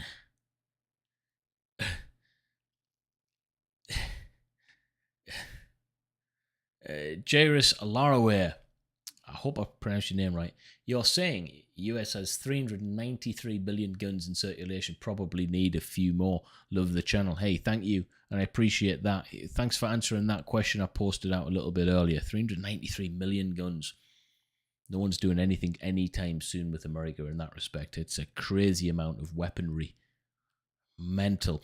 Anna P, welcome to the Gendered Members Club, buddy. I appreciate you supporting the channel. You've commented a few times. Very interesting questions. I look forward to speaking to you as a member post-stream in our community tab. Welcome, welcome, welcome. The members will make you feel very welcome anyway. Okay. Guys, we've got quite a few members now. It's really good to have that support. Chris Cornett, thank you for your super chat. You're saying, new US viewer, stumbled across your reaction to 5 reasons not to mess with America, then watched a bunch. Enjoy the videos and you seem like a solid dude. Thank you very much, man. I appreciate that. That video, I never expected to reach as much people as it did. It's got over 3 million views. And that is probably the one video. If I was to put one video in, why is your channel moderately successful now? It's probably because of that video. So yeah, really grateful for that video. In fact, I wasn't expecting it to go anywhere. That's how life works. It's the things that you don't expect have the greatest effect. Yeah, it's just the way it goes. But thank you, Chris. I appreciate the comment like that, buddy. Yeah, it's nice. It's nice to hear nice things, I guess. You know, thank you, buddy. I appreciate that, man. Sorry, guys, just catching up. Matthew McElrath, thank you for your super chat. Sorry, I couldn't pronounce your name properly there. You're saying, long-time viewer from the US, enjoy your unique insight as an Englishman. What do you think the likelihood of Ukraine being accepted into the EU is? I think high. I don't think it can happen. There was talks about it being sped up and getting it signed off whilst this war's going on. I don't think it's morally correct to be able to put pressure on a country, even if it is for the better of them, to say do that when they're under duress as such. I think this needs to be over. And then real talks need to be engaged. We need to listen to the people. We need to have a good old debate on the whole structure of things. But yeah, I think why not? Why not, man? I know the UK isn't necessarily in the EU anymore, but we're still close. Does that make sense? So, yeah, thanks for you watching the channel for a long time, Matthew. I appreciate you being here, buddy. Really, I do. Hey, Victor Garul is back in the house. Hey, Victor is a very loyal follower, guys. Very loyal subscriber on the channel. I'd like to give him a very special shout out, man. He's very generous indeed. Victor Gruel is saying, have another pint on me, bro. I'll be having one tonight. What do you drink? What do you drink? I was thinking, right, troops, I didn't want to do it. I'm training. I might not look like it, but I'm training pretty hard at the moment. I've really changed my mindset the past 8 weeks. I'm training really hard, so I was thinking, do I have a bottle of beer on stream? I really do want to, maybe we can create one night throughout the month or week where we can have a bottle of beer or something like that, so you guys can chill out, and we can all just have a less serious debate. This is quite serious stuff we're talking about, but just a less serious debate. What do you reckon? A beer and banter or something. I don't know. Well, if you're up for it, let me know in the chat, guys. I'll sort it out, because I don't really go out drinking much now, but I'll certainly have a few beers on stream with you guys. And you know what it's like when we crack open a few bottles, the conversation flows into a different direction. So if you'd be interested to hear me talk utter nonsense, semi-drunk, then we can accommodate that. Powdered Toastman. That's a cool name and a funny profile picture. You're saying, have you seen the Quad decision to arm up and secure the Indochina region? Quad consists of the United States, India. Yes, I have seen that. I was more interested in the fact that the UK wasn't involved in that. And I wonder why that is. But I have seen that, yeah. I don't know what to make of it fully. I was mainly wondering why the UK hasn't been involved yet.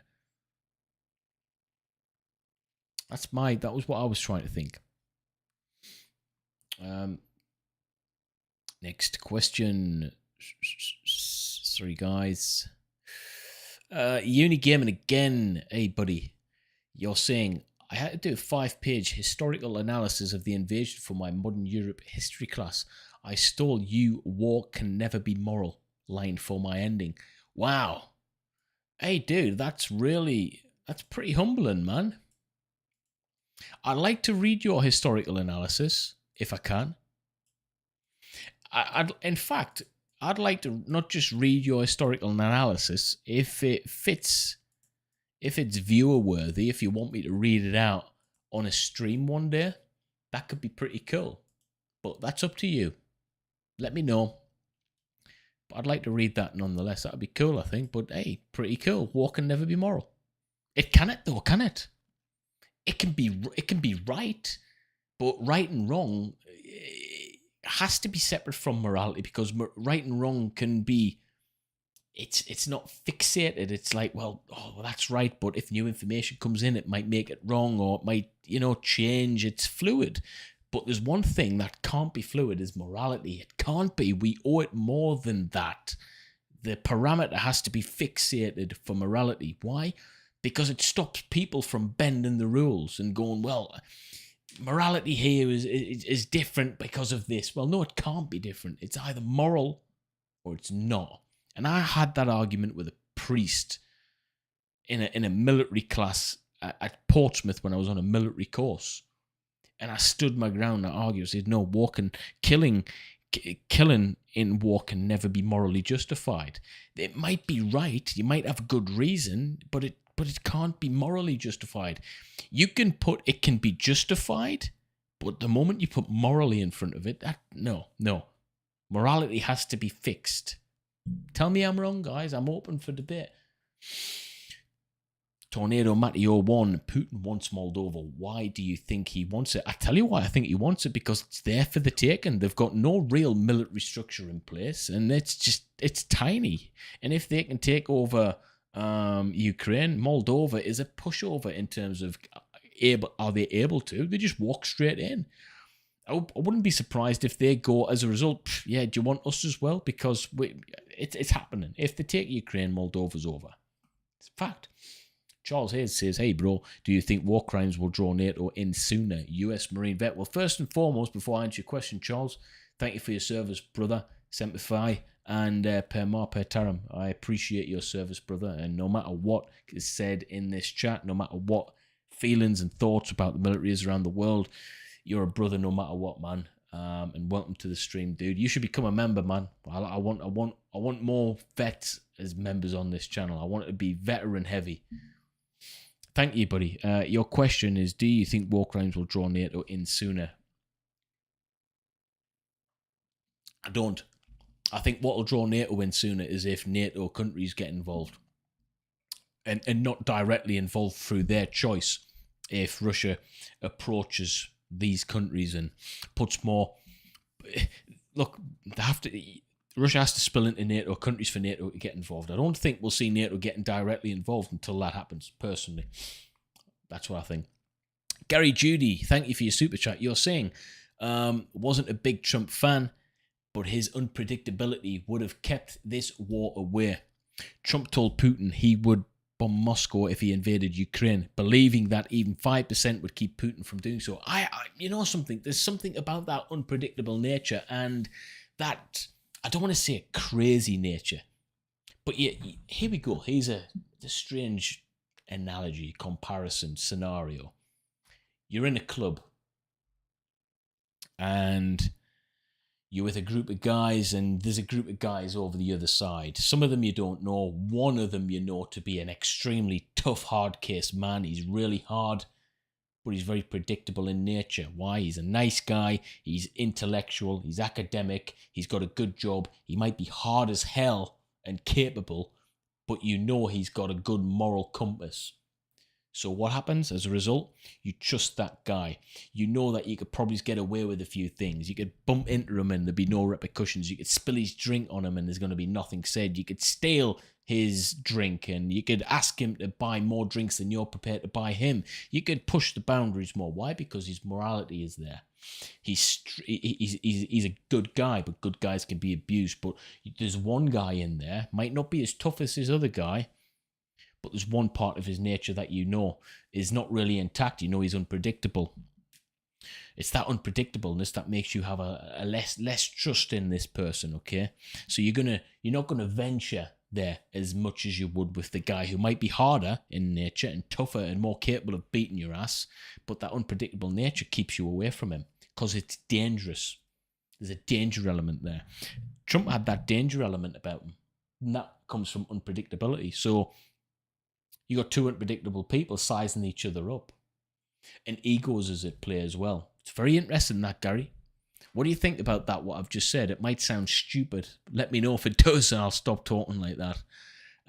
So Robert Spriggs says Russia is waiting for supplies to catch up before they surround Kyiv. That's why they have to stop and wait to set up hundreds of missile trucks. It doesn't seem logistically correct, though, to be able to do that. Why would they wait?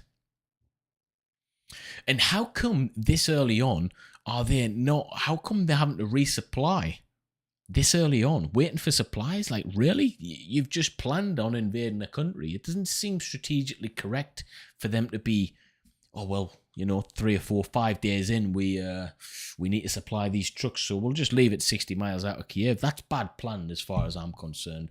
Bad planning or a damn right mistake. And if that is a mistake, it's embarrassing, man.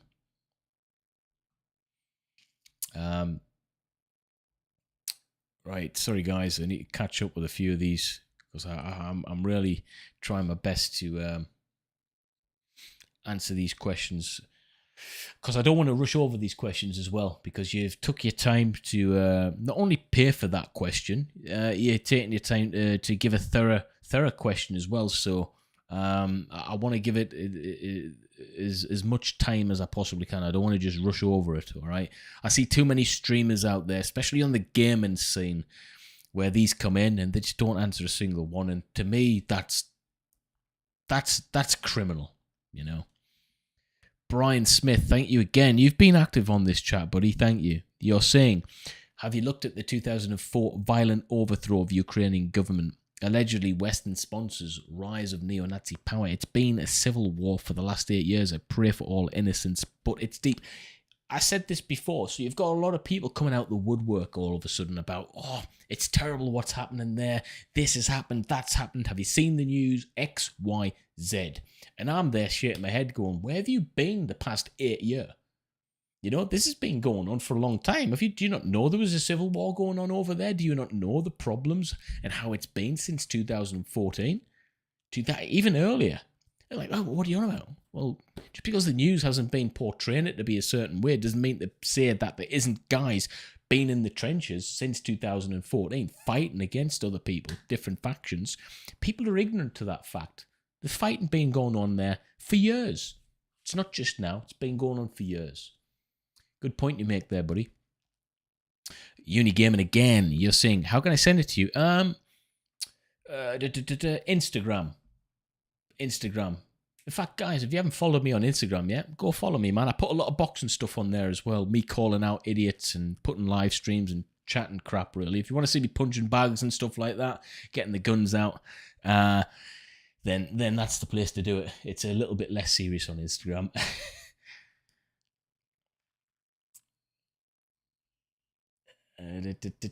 Where are we at? Johnny's videos.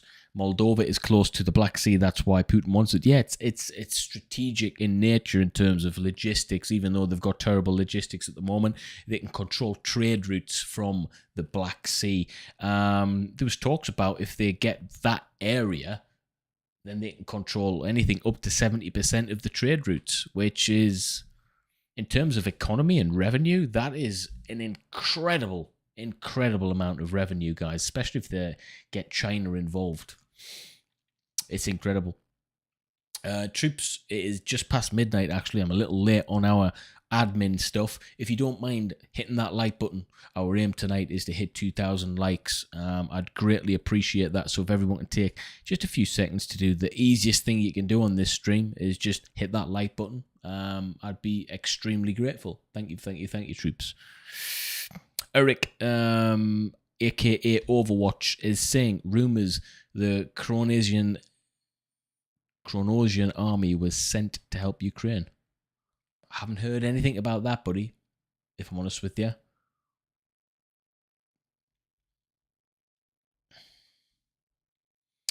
Who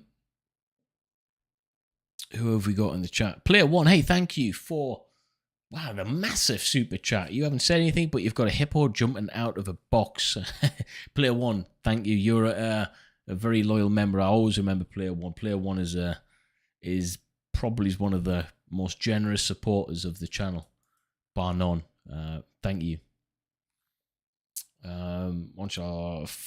Floor Grown Gamer is saying, heard Putin is keeping the bulk of his good troops behind, waiting till Ukraine uses its weapons and ammo up. Also, keep up the great content, brother.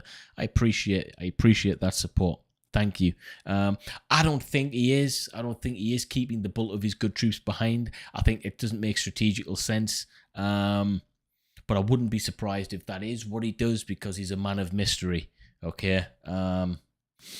Ukraine uses its weapons and ammo up. Well, it'll not happen anytime soon if the West is funding them with weaponry, munitions, and everything else that goes with it. So, yeah, I don't think that's the way to do it, if that makes sense. But, yeah, thank you for your super chat, Flow Grown Gamer. Patrick M, thank you for your super chat. You're saying 8-year United States Air Force JTAC vet here. And I'll be honest, I don't want my brothers to fight this battle, and that includes UK and Aussies included. I'm of the same mindset. I said the same before. It's great that people are volunteering and stuff like that, and we need to support our countries, but it needs to be under different circumstances. It can't just be, let's get involved for the sake of it, because the USA, the United Kingdom, Australia, we've had our arses not kicked in terms of losing, but we've had our arses kicked in terms of our lads have been involved in so much shit recently over the past 100 years, really. All right, the Royal Marines were active in war every year bar 1 or 2 years for the past 100 years. That's too much, man. Patrick, thank you for your service. JTAC, one hell of a job, man. One hell of a job, especially for the US Air Force. Thank you for your service, brother. Welcome to the channel.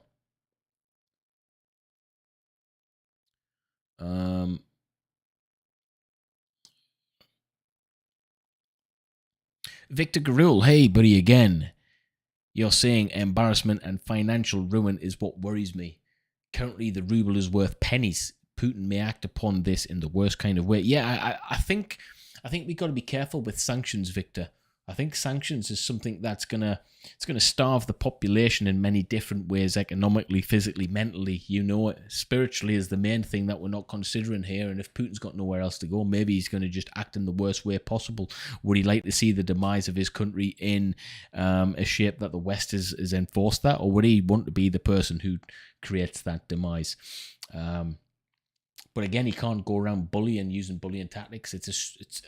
Where do we go from this, man? You know, I don't know.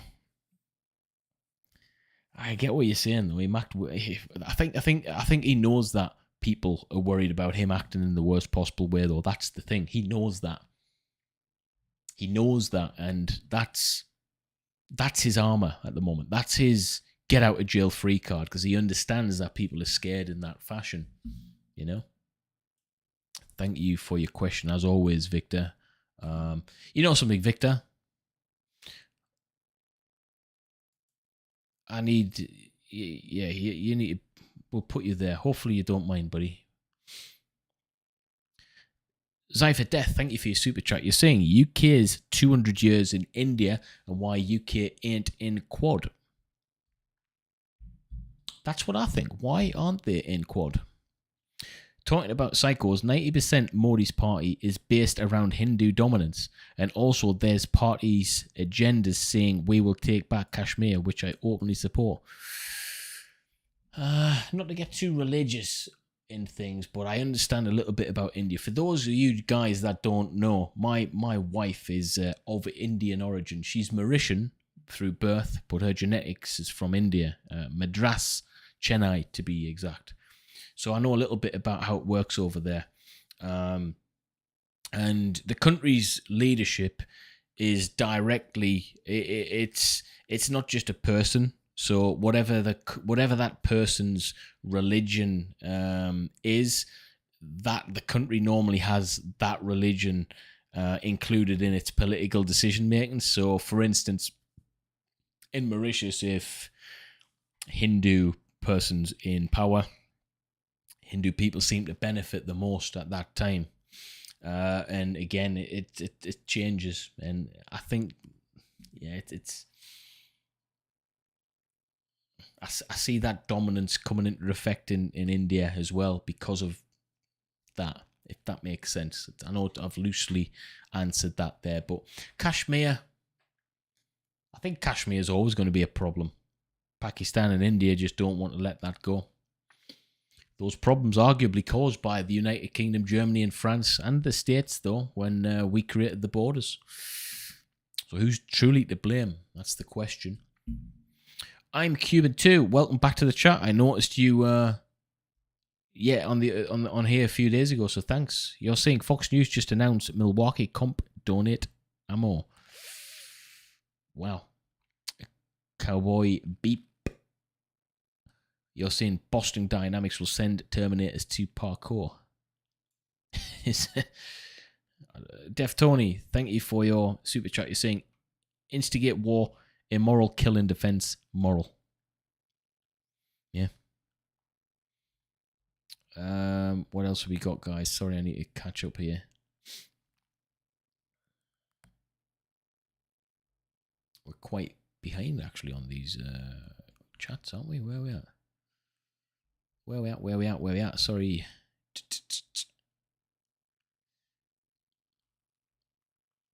There we are. Anna P again with the super chat. You're saying referring the question about Putin holding off on sending his better troops. He has a point. Putin can be waiting for Odessa to be overtaken to cut off supplies to Ukraine. I mean, yeah, in that sense, strategically, it's a game changer, isn't it, if that happens? It's whether or not it does happen, though. Right, let's look into something, actually. In fact, I'll get the rest of the super chat out of the way. Alex Wallen, thank you for your super chat. You're saying DC Sky News journalist who got ambushed outside Kyiv. Video on the website. Luckily, no one died. I didn't see that. Let's look into this. I want to show you something. Right, I want to show you something, guys. Boom. Right. Look into this. Let's look into this. Right, I'm going to show you something. So you see the map here. You see that there. Yeah? Got a little spur coming off on each side, right? People are going, well, what's happening here? See that? What's happening here? I'll tell you what's happening. Technically, flank to the right, flank below to the left here, right? It wouldn't surprise me if they're going to bolster these peaks here and bolster this bit here and then come across at some point. And then all of this area will be filled in red. So you spur off, come back down and chop it all off. So this whole massive chunk of area looks to me as if it's going to get completely surrounded, cut off, supplies. But why are they doing it there? Look where it's near. See this area here? They're going to push all the way down, I think, to the rivers here. And then cut it off tactically thinking, look where we're looking at here. So we just have to look at where they are advancing and predict where they're going to advance to. I'm forgetting what I was going to talk about there. Actually, where we got here? What have we got? John Piercy. Hey, how you doing? Thank you for your super chat. You're saying, hey man, loving the channel. Retired Canadian Special Operations Regiment operator. Well, thank you for your service first and foremost. Takes one hell of a guy to reach that weary heights up there with Special Operations. So thank you for your service, brother. You're very welcome to the channel. And I look forward to speaking to you very, very soon. If you want to become a member, bro, you're more than welcome, as is everyone else on the chat, guys. If you haven't pressed that like button, let's get to 1,400 likes. Let's start pushing them likes up now. Let's start doing it, guys. Welcome to the channel. Troops, we're gonna take a little bit of a break for about 30 seconds. I need the toilet, actually. Once I develop this stream a little bit further, I think I might start integrating proper advert breaks and stuff like that, so you can all go and get a refreshment and stuff. But don't go anywhere. Stay on. I'll be back in about 30 seconds. If you want to go get a drink or something like that, or a cup of tea, now's the time to do it, guys. I'll be back in about 30 seconds.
Troops, we are back. Right, what have we missed? What do we need to get? Okay, so. Right, let's have a look. Oh, we got another super chat coming in. AC Robbie, thank you for your service, brother. You are a light infantry combat vet. I would be harassing the convoy while it's stalled. I'd make them think about what's in store. They should advance. Or should they advance? Yeah, I would be doing the same thing unless there's information received to come in and enlighten the Ukrainians that maybe that's a bad idea. I don't know why they're stalling. Maybe they don't want to. Actually, I've just came up with something. Might be wrong. We'll give it a go. Maybe they've stalled there on purpose to be able to try and get some of the more fortified positions in the Ukraine, get those soldiers relieved from that area to try and push on and attack that convoy now that it's stalled. Maybe it's a decoy, a diversion for something greater, to be able to extract those positions and weaken them, because they're quite bolstered up and dug in at the moment in the capital of Kyiv. So maybe that's what they're doing, because they'll pull some. In order to attack that, they'd have to pull some resources from that, wouldn't they? Maybe that's what they're doing. What's your thoughts on that, guys? That's a good. It's a good question, a great question, that. Jeremiah Johnson, thank you for your super chat. You're saying, I am with you. Putin wants to win this war. Why would he hold off on sending troops and good equipment? I'm thinking Russia pulled a George Patton. He lied about his strength and had fake equipment. That's what I've been saying all along. We've listened to the stereotype too much, and it hasn't lived up to the hype. It happens, guys. I don't know why we are surprised with that. Stupid comparison. Let's look at boxing. Some boxers have a hype associated around them, a stereotype, and it just doesn't live up to it. It just doesn't match what the stereotype, what the hype was. Deontay Wilder, Tyson Fury. Deontay Wilder's stereotype, the hype behind him was he's going to blast Tyson Fury out, and he didn't do it 3 times. So we've seen plenty of times situations, people, different scenarios, the world throughout, not living up to the hype. There's nothing stopping this situation from being the same. There's nothing stopping it at all. It could be just, it's okay to accept the fact that maybe they're just not as good as everyone thought they were. There's nothing wrong with that being the actual case.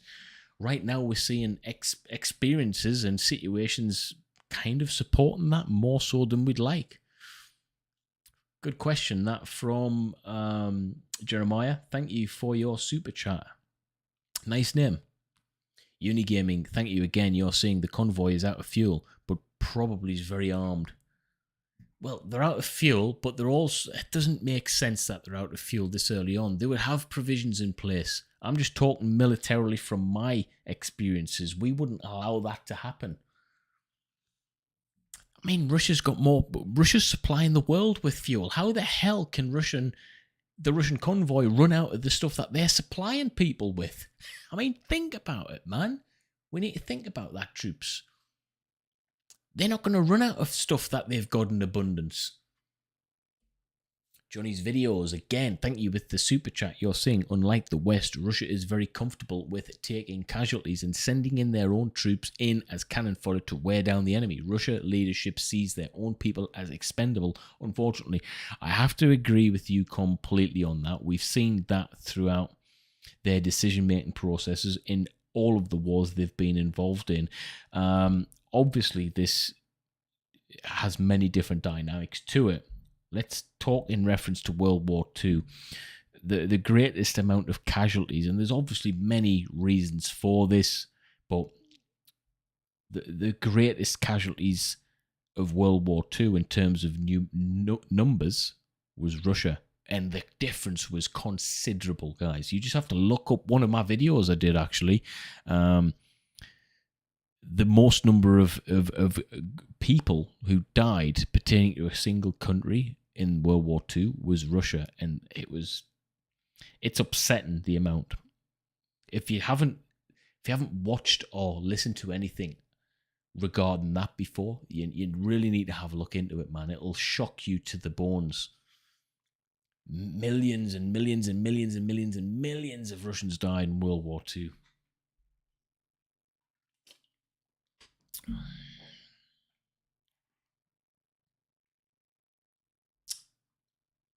Some great stuff coming in, guys. Some great questions. Peter K. Hey, Peter K.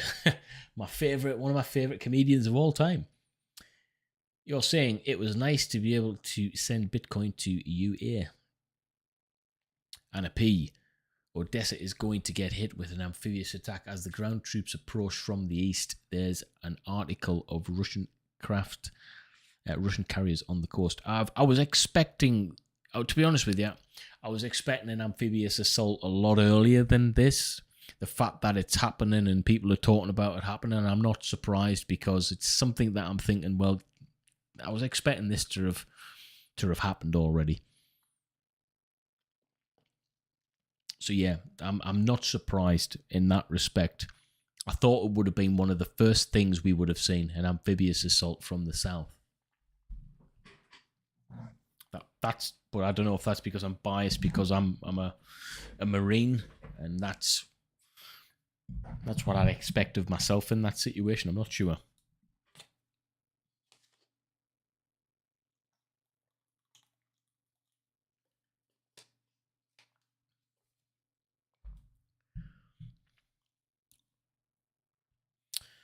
Troops, if you can smash the like button, let's get it over to 1,400 likes. I'd be super happy. Sheepski, thank you for your super chat. You're saying Sky News journalists were shot at by Russian troops. Thankfully, everyone survived. Please check out the article video on their website. Yeah, that's bad, man. The press should have an absolute right and freedom to be able to report the news. That's something that I think should never be taken away. We need to be informed of these things. If the nuclear plant would have blown, wouldn't that have ruined Russia? I'm pretty sure everything would have blown Russia away. I don't know enough about the Russia plant. You need to tell me more about that nuclear plant. AC Roby, you may be spot on. Intel on defensive positions may be weak. Maybe trying to draw them out, trying to mitigate Russian losses. That's what I think might happen. But I think it's too obvious of a plan. But, you got to look at the amount of information and intel coming out from the United States openly saying they've given intel out. They've got the best intelligence gathering systems and people on the world. So I think, if anything, that Ukraine, we can be rest assured they will have. It'll be the best intel they could ever wish for. So I think when we're looking at decision making on the ground via the Ukrainians, be rest assured that it's based on probably some of the best intel out there. And the Russians, I don't think we can speak for the same. Daz J, thank you for your super chat. You're saying, what's your thoughts on Russia hitting the power station with tanks? Are they trying to wipe themselves out as well as everyone else? Nah, I don't think so. I don't think they would be stupid enough to do that. I don't think there's any reason for that to happen. Personally. We're going to look at the map in a few moments anyway, guys. 1,401 likes. Thank you, troops. Let's go.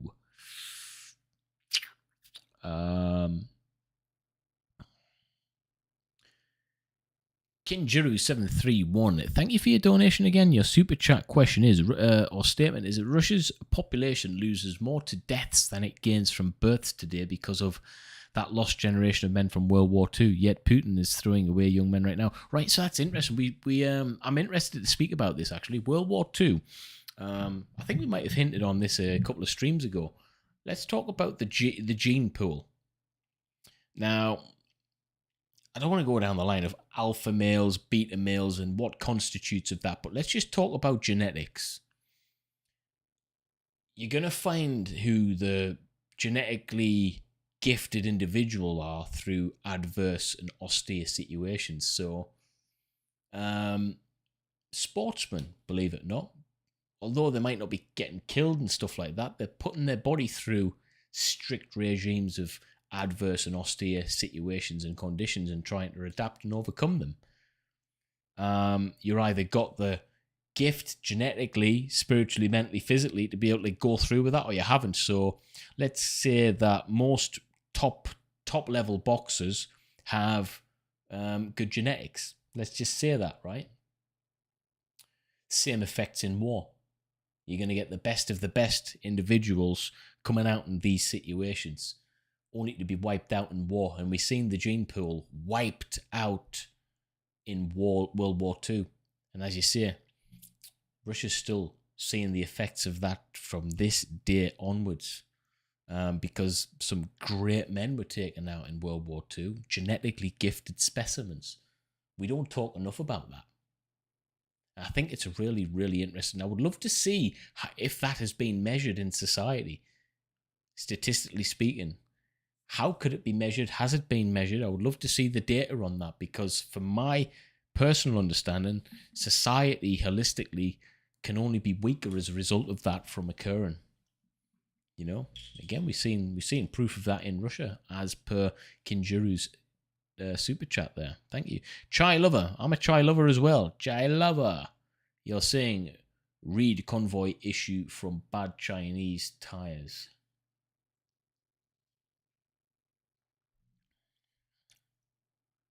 Jeremy, yes. Hey, Jeremy. Good to speak to you again, brother. I love some of your comments, man. What are you saying? Let's look. Let's face it. We are trying to justify the actions of an old communist KGB officer. They're trying to fit their tactics and thought processes from a Western perspective.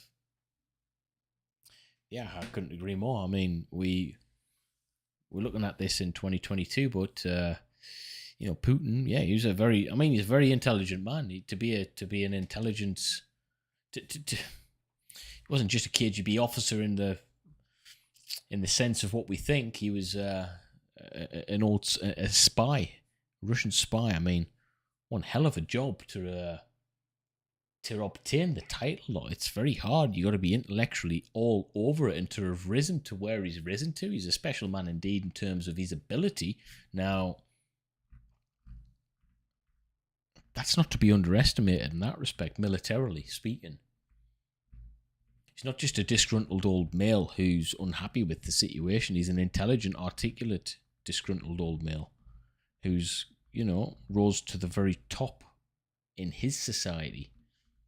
Has he got a god complex then, if that's the case? If anyone would have a godlike complex, you could understand how he might have that, which is leading to alleged bad decisions, and I can see it's not going to go too well for him in the future from now, no matter what happens in this war. Mrs. Teacup, welcome to Gen Dit Members Club, as I also welcome Christopher Fidelia. Welcome to the Gen Dit Members Club. Thank you guys for the extra support. I look forward to speaking to you guys again, as always, post-stream in a community discussion where you guys can talk amongst yourselves about questions that we post from this stream that are more pertinent and I want to elaborate on further. But the Gen Dit Members Club is something that I'm going to hopefully try and build into becoming a little bit better in the future. All right.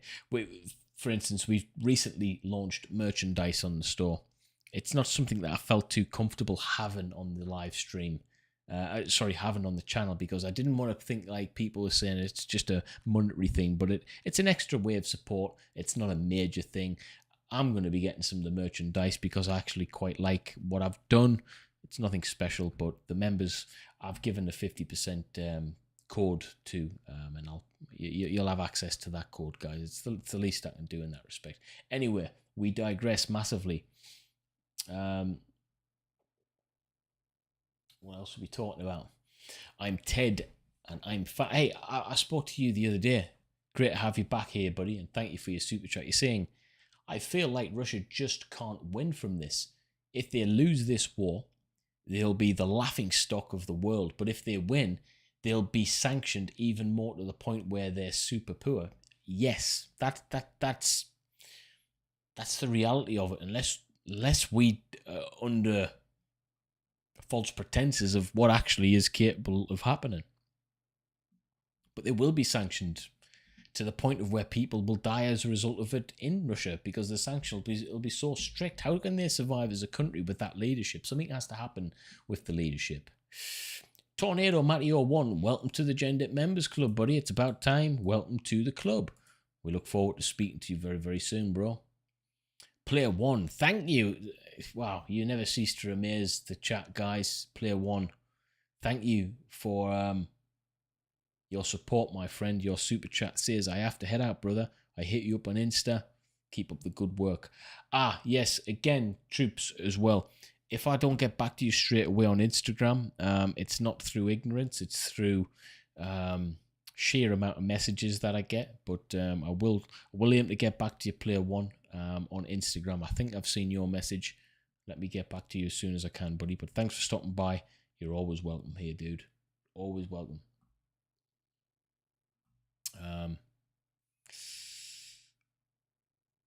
Right, troops, I think we've caught up on the super chats.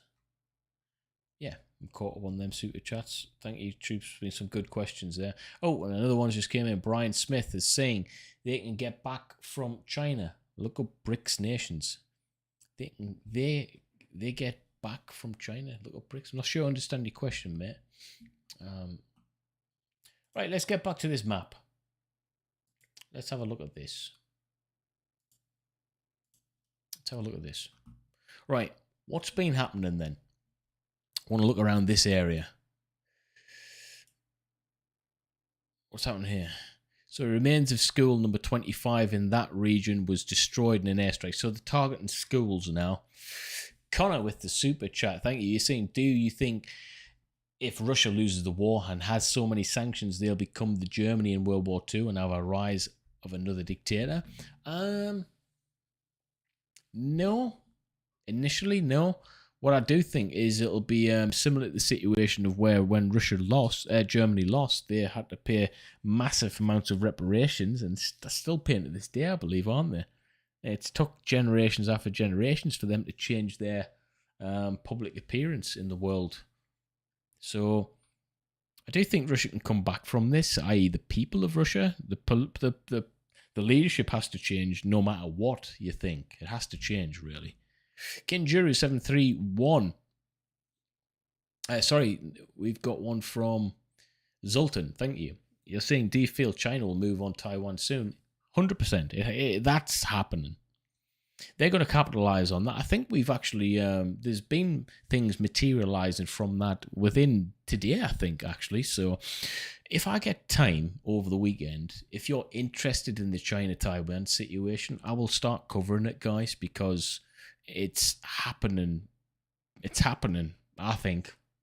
I don't see how they wouldn't capitalize on the situation with Russia at the moment. I think they will. Personally, I think they will. Kinjuru says, Russia can buy things from China, but imagine the price if you have only one place to shop. Oh, yes. And we'll see how good the friendship is there when they're actually relying on them. Yeah, good point, Kinjuru. Very good point. Brian Smith, they get it back from China. Look at their supply contracts to China. They also have BRICS trading off currency with resources. Sanctions won't work. It's interesting indeed, man. Yeah, look, so they're targeting schools now. One thing I've noticed about this map is there's a lot more happening in Europe as a result of this. Look at that. There's a lot more happening in Europe right now. This was quiet before. What's London saying? Putin's reckless actions could threaten the security of all of Europe. Look, we're seeing all of these things flag up now. Zypher Death says, in India, we only blame UK and Pakistan for Kashmir. Yeah, I can understand why. But by you blaming the UK, it's not actually solving the problem. So maybe they need to move on from that and acknowledge that, well, we might have created that situation in terms of the government and the the boundaries that we created. It might have caused that situation. But I tell you what's not acceptable is the fact that India and Pakistan continually decide to kill each other at the Kashmir border. It's disgusting. All right, so you can take blame for one thing and accept it, but what's going on right now is a problem for India and Pakistan, and that's definitely not acceptable. What's happening there? What's going on there is not acceptable at all, because the amount of people that are dying needlessly. So you can blame countries all they want, but at the same time, you guys have to take charge of that situation. Go, you know what? We can't keep on doing this. It's not right, is it really? But what's your thoughts on that then, Zypher Death? I'd like to hear your opinion on that, buddy. Thank you for your super chat. I appreciate it, man. Don Backer, troops, we've got a few moderators in the chat who do a fantastic job. I just want to take this time to say thank you. Don Backer, I appreciate that for keeping the chat friendly and in line, especially with topics like this as well. I appreciate that, Don. Thank you. Serbia, Belgrade tonight, pro-Russian demonstration. Pro-Russian demonstration in Serbia? Let's look at this. What's going on there?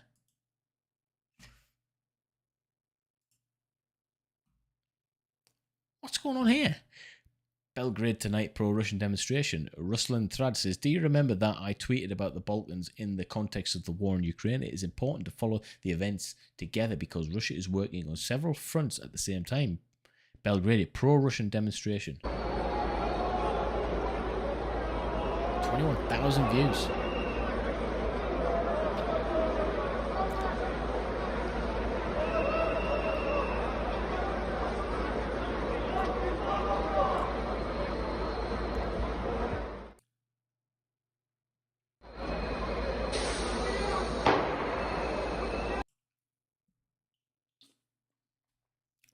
Is it just me or this can seem to be like constant? It's still got some in. I've been drinking it for ages. All right, let's have a look at what we got here. A couple of things coming in. Aurelio G. Thank you for your super chat, brother. Charles Hayes, thank you for your super chat. You're saying, do you believe his agenda is a full-out war due to his history-plagued mind and his hatred of West? Nerve-wracking for sure. Well, it's full all-out war now, but I get what you're saying. Are you asking, do I believe he wants the scope for more than what's going on right now? I mean, it was interesting because we're talking about Putin's plan. He came out in a statement, a video statement earlier I watched, about how he states that what they're doing so far is working out as to plan. All right, so in his head, he's convicted to his actions, and he believes that. He believes in what he's doing. So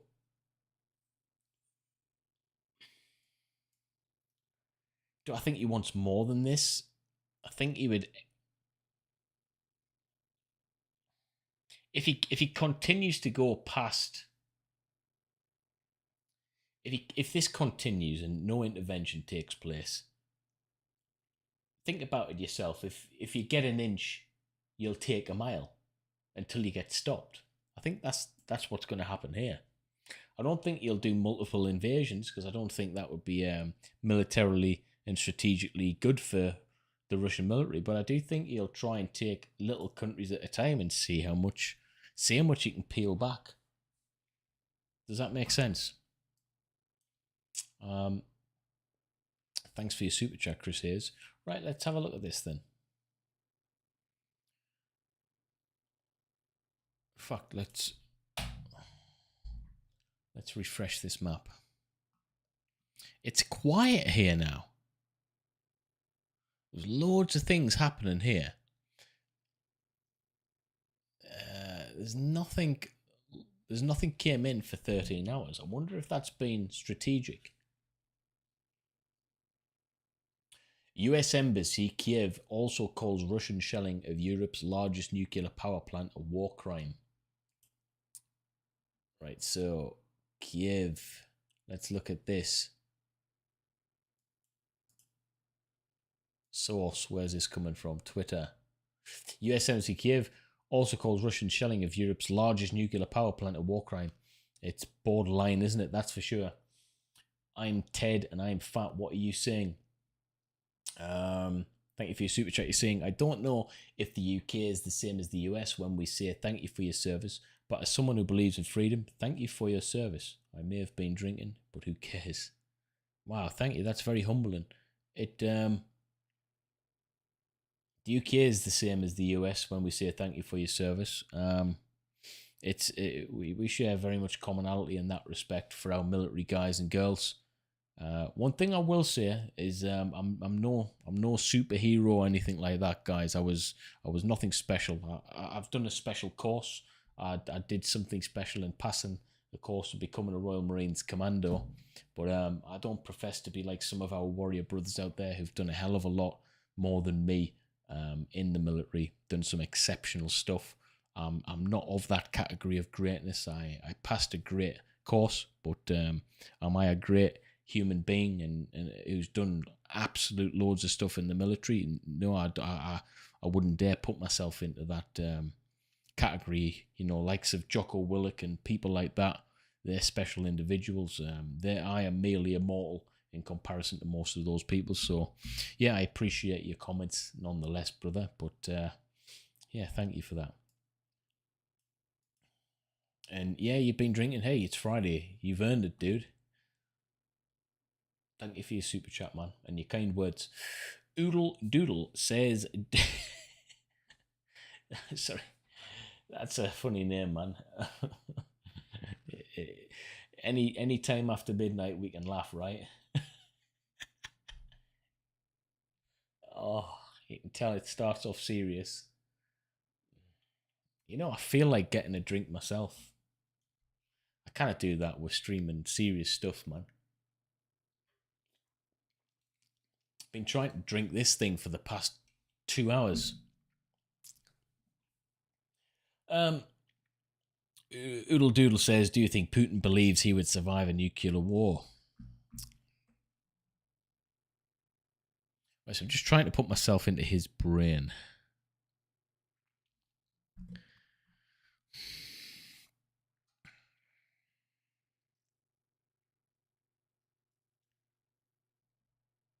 Yeah, I think he would think that. Yeah, I think he would think he would survive it. Does he have the funds, the money, the ability to be able to? Yeah, why not? Of course he thinks that. That's what I think. Yeah, he thinks that. I think he thinks that. Connor, thank you for your super chat. You're saying, I think a beer here is necessary, my friend. You know what? I haven't even got any beers. I've got shitloads of whiskey, Mauritian rum. I've got this rum, right, that we made. Brought loads of stuff back from Mauritius to make it, different spices and things like that. It's a white rum, but it's black in colour. That sounds ridiculous, right? It's off the berries and fruits we put in. It's been fermented since 2016 from our wedding. And that stuff is like treacle now. And I kid you not, 2 years ago, I think, we cracked it open, me and my friend in the Marines. We had one shot and we were hallucinating for about 6 hours. Not the right place to start talking about that, but that's, yeah, why not? It's nearly 1 o'clock in the morning here. I think I might, if we do this tomorrow, I'll put it on the title, excuse me, about having a beer. And I'll have a few beers. And we can have a few beers, actually. And I might try and link up a situation. This is what I'm going to do, guys. Obviously, this format isn't going to be like this forever. We're going to actually create... we're creating a podcast studio in my garage, mainly for the boxing channel, just boxing. If you haven't seen that, check it out, guys. But what we're also going to do is create a situation where we can make this look pretty cool. All right, make this look like a proper, I don't know, like a news type scenario where we're giving you news and everything. But it'd be cool to have a couple of beers, wouldn't it, in that scenario? So tomorrow, might have a couple of beers with you guys. But I'm also going to develop the stream as to where we can have dial-in calls, like an online dial-up. So, I don't know, we get loads of super chats on here. Every 15 minutes or half an hour, we'll take the top super chatter, a phone call, for instance. We'll have a phone call so you guys can actually phone in and we can have a conversation like that. And you guys can listen to that other person's comments. What do you think about that? I think that's where we need to go with this. Get people involved and via dial-up and speak to you guys on the phone. How do you think? What do you think about that? Let me know if that's something you'd want as a function on the channel. Zypher Death, thank you for your super chat. You're saying, well, the common people have moved on a lot in a lot of ways, but this continuing is on the political side more than anything. But Pakistan is safe haven for terrorist groups getting open support because they use religious manipulation. You bang on the money there, Zypher. I agree with you.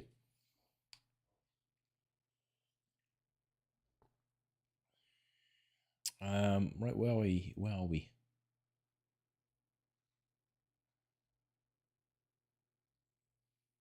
Brian Smith, welcome to the Gendit Members Club, brother. Welcome. Nice to have you here. And I look forward to speaking to you after the chat in group discussion. Good to have you here, dude. Look at all the people with the green name. These are the members, guys. We've got loads of members in the chat. I'm good to see you guys here, man. Decay says, thank you for your super chat. You're saying since Russia and China wanting to start invading countries to install puppet governments, should the US do the same with Venezuela like they did in PNMA? Oh, hang on. Right, this is let me digest this. Since Russia and China wanting to start invading countries to install puppet governments, should the US do the same with Venezuela like they did in Panama? No, the US. No, I don't think the USA should do the same. No, I don't think we need to. I don't think we need to copy these situations because it has the appearance of it might be working or anything. No, I don't think we should be doing that. No, my answer is no categorically to that. Actually, Panama was something that I only just recently found out about due to my ignorance about 2 or 3 months ago. I didn't even know that happened. And I've got a massive interest in a boxer from Panama called Roberto Duran, Hands of Stone, Mano de Piedra. And I didn't know about that. It was in 1989, I believe, as well, wasn't it? No, I don't think US should do the same. I don't. What do you think, Decay? I'm guessing you think that they should maybe do the same? What else have we got? Another super chat from I'm Ted. You're saying, forgot to add, I do spend a lot of money when I drink, but to add the conversation, I believe that this, who occurrence may question how strong the Russian army defense is. Hey, hopefully you don't spend too much money irresponsibly on the channel, buddy. I don't want anyone waking up regretting their their decisions. But I appreciate you here, man. You believe this occurrence will make questions how strong the Russian army defense is. The Russian army defense. What in terms in terms of defending themselves in Russia? Is that what you're saying? John Piercy, thank you. You're saying, is the map available online somewhere? There's loads of these maps, mate. Just news alive. And then there's loads. It's an API map.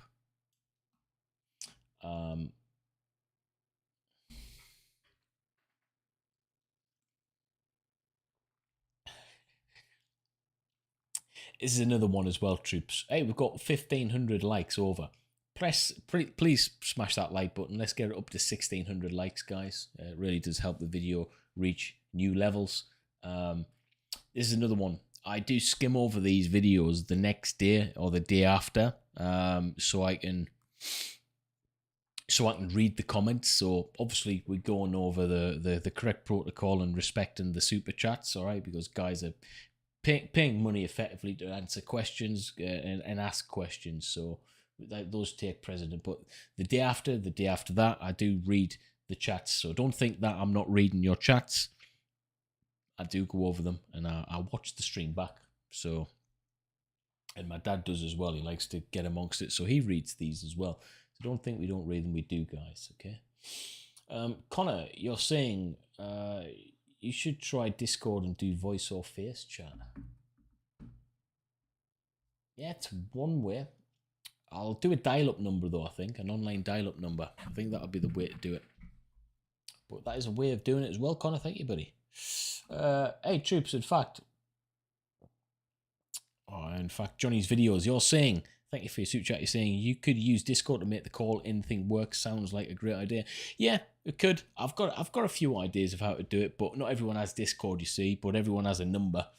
So I'm going to get an online number and we're going to do do it that way. Do it all proper news reporty.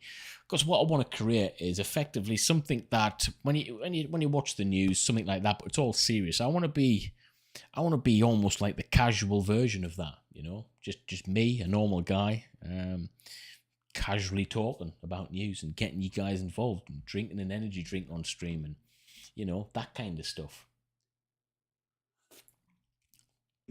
Because why not? There's a market for it, isn't there? Because we're doing it right now. Have we caught up? I think we have caught up. Yeah, we've caught up, guys.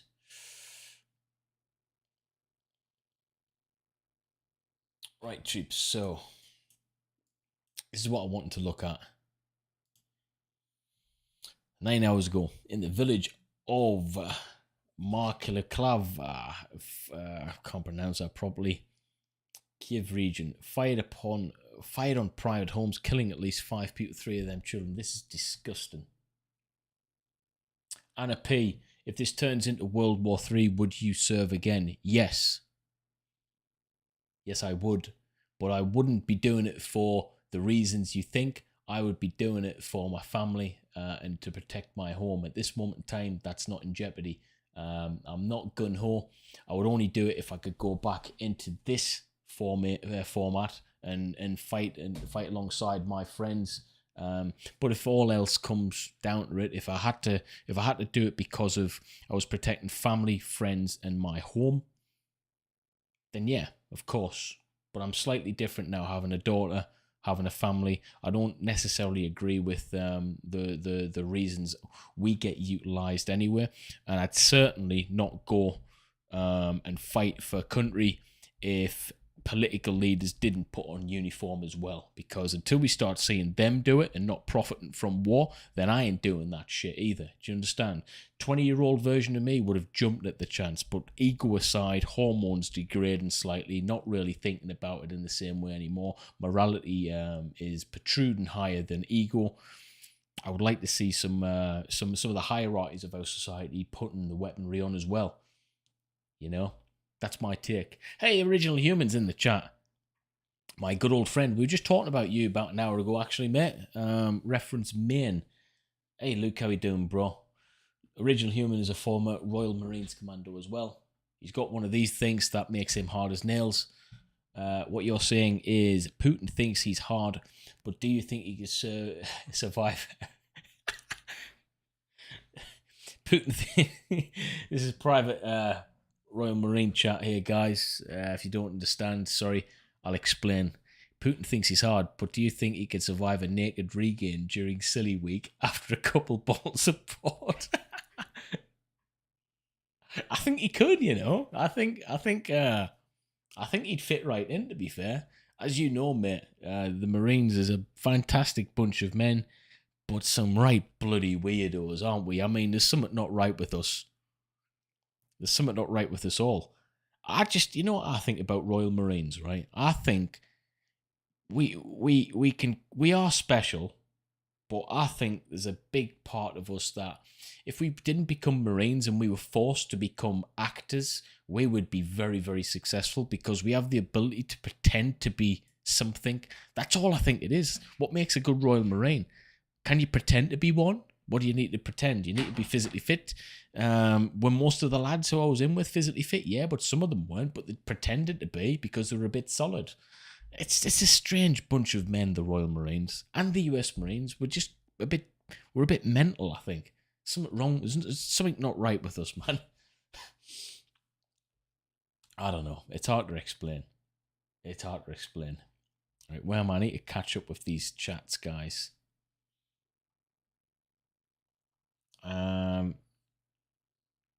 Where are we at? Original Human, yeah, I've just answered yours. Where are we at? Alright, I think Luke's gone now. Yeah, Luke's gone, I think. Right, let's go. Let's get back into this map, man. So, right, village, we got people dead. Unfortunately, 3 of them children, which is fucking disgusting. Sorry for swearing.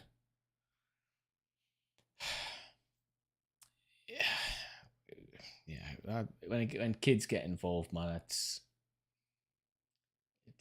different. That's different, guys. Right, so what's happening there? A fragment of rocket possibly is falling in the presidential residence yard. Okay, right, that's no biggie. Captain Third Leg, you're saying how you're feeling about the Ukraine wishing to join NATO. I'm all for it. I'm all for it. I think there's pros and cons with it, but overall, generally speaking, I think it's better to have them in NATO, and it's better to have NATO than it's not. It's a positive. We have to take it as a positive. I think I'm all for it personally. Dakota McDonald, thank you for your super chat. You're saying, do you think the Ukrainians will prevail? I personally think they will. I think they have to. I don't see Russia. Let's just say hypothetically Russia gets what they want and they win, if you can call it winning. They succeed. I don't think that'll be a long-term fixture. I think short-term, yes, but long-term, the people of Ukraine will never forgive that fact, and they're not going to bow down to that decision. They're not going to allow it, are they? They're too strong of a people, too strong-minded to allow that to happen long-term. So they're always going to have problems. They're going to be in a constant state of uprising. They're going to be in a constant state of uproar. It'll be constant. It'll be like the Middle East. It's not going to work. It's going to give them constant problems. Does that make sense? Original Human. Putin thinks he's hard, but I had never seen him smash out Dutchies before Bottomfield pass out and still touch the...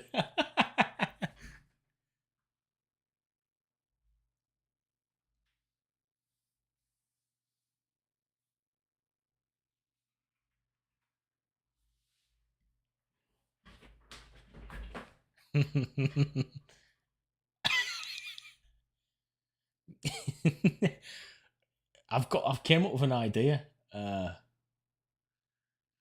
with what you're actually doing, Luke. I think that we need to do bootneck memes on Putin. Putinneck memes. There's too many of them. Mate, Bottomfield, man. Bottomfield pass out, guys. Something you don't really hear about in the Marines. It's bloody hard, man. Do you not think it's crazy? Right, slightly off topic, Luke, but I think it's crazy that you're doing your thing in America. I'm doing my thing over here. Completely different ways of living, but at one point in our lives, we both went through the exact same arduous, horrible thing. That was such a test on our spiritual being that this one bit of cloth links us forever in such a positive way. If there's anything positive to come out of it, it's that. It's so powerful that by default the respect's there, that we want to know each other. I don't know. I can't formulate a sentence properly. It's a powerful thing, isn't it? The Royal Marines in that respect. Zypher Death, thank you for your super chat. In fact, I've missed a few. No, I haven't.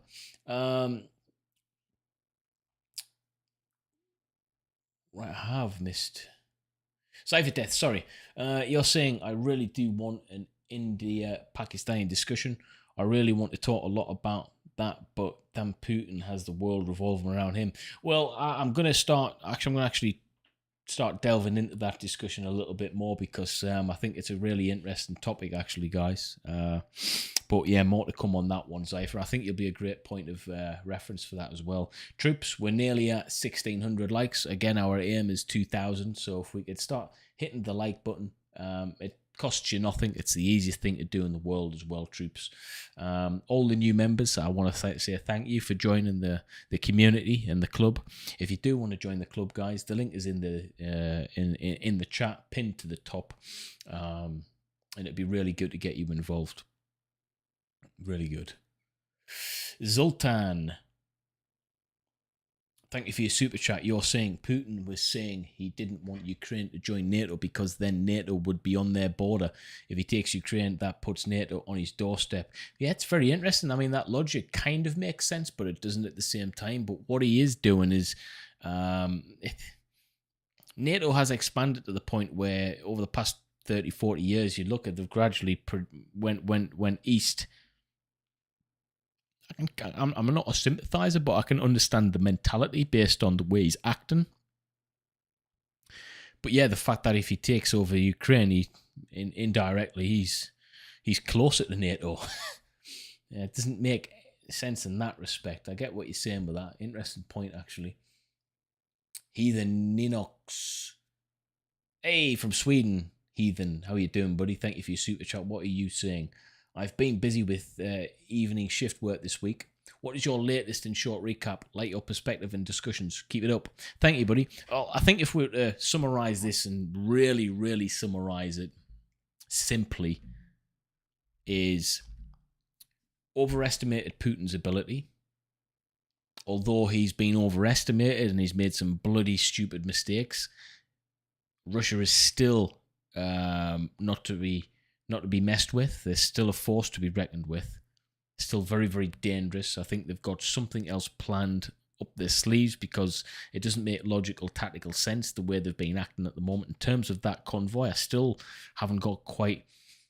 can't grasp that as a decision. I don't think they'd make such a blunder on that. My thoughts on it are they made such a mistake on it.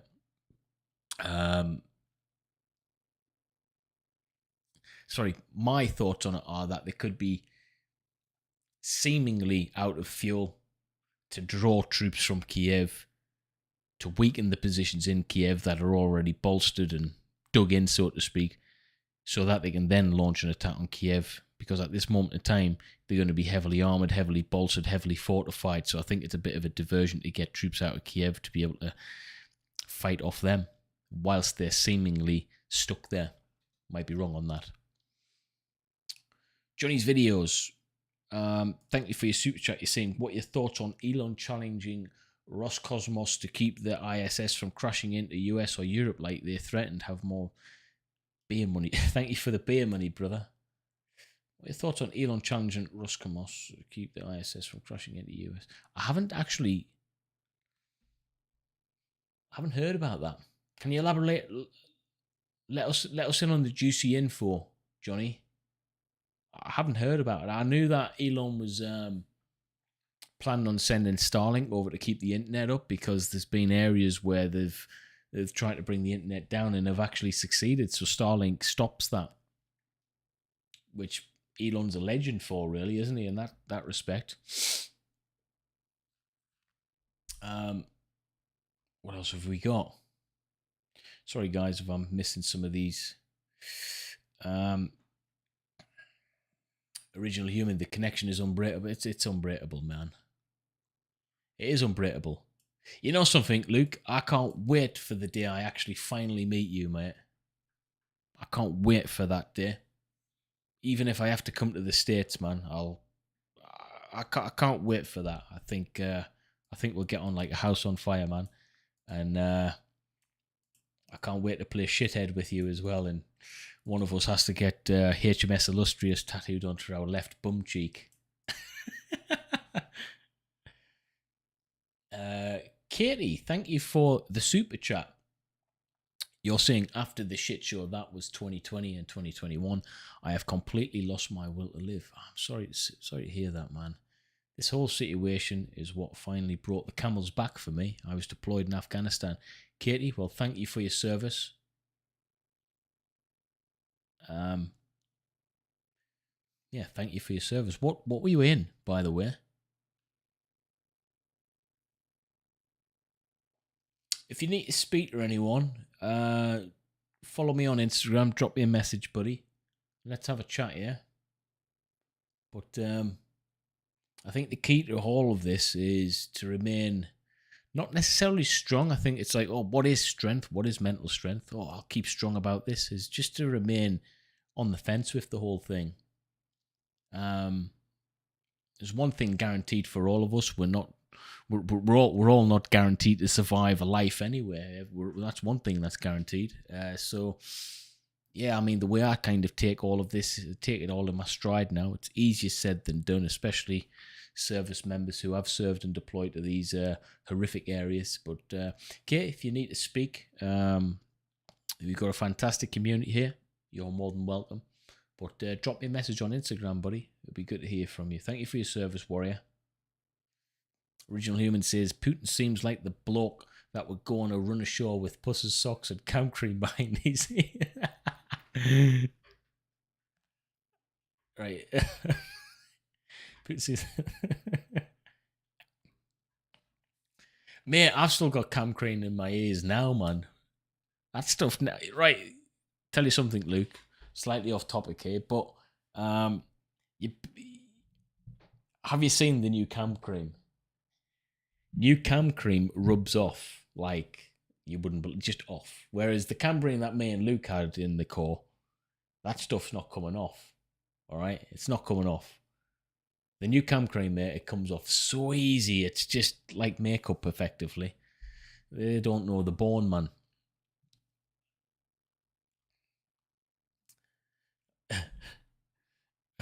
It's good to have you here, Luke, honestly. Me and Luke need to do something together, I think. Luke, Original Human's got like nearly 500,000 subscribers, guys. He's the reason that I started this whole venture in the first place. Go check him out, man. You know who he is anyway. Goes without saying. He's doing some fantastic stuff. But I think me and Luke need to actually get our heads together and start doing something and building a channel. That's what I think. I generally think. I think we've both got good channels. Let's keep it like that. I think me and him need to get our heads together and do a joint channel venture. Work it out. Just need to work it out, man. Because we've got a lot of knowledge. We've got a fantastic subscriber base from both of our channels together. I think we'd be a 1 million subscriber channel easy. That's what I think. I think we need to do that. Personally. Baseballer 22. Thank you for your super chat. You're saying hello from Florida. Oh man, awesome. Do you think it's hypocritical to put Putin to call for Ukrainian Nazis from what he has done? Do you think it's hypocritical for Putin to call them that name? Yeah, it's hypocritical. Of course it is. I mean, what could we compare him to? I think he's going to say a lot of horrible things like that, though, isn't he? Because he's in a position where he's vulnerable right now. The world is looking in. But him being a potential narcissist is it's only going to feed his ego. Original Human says, my take is that if they create FOBs in the north part of Kyiv, they'll probably take Kyiv in no time.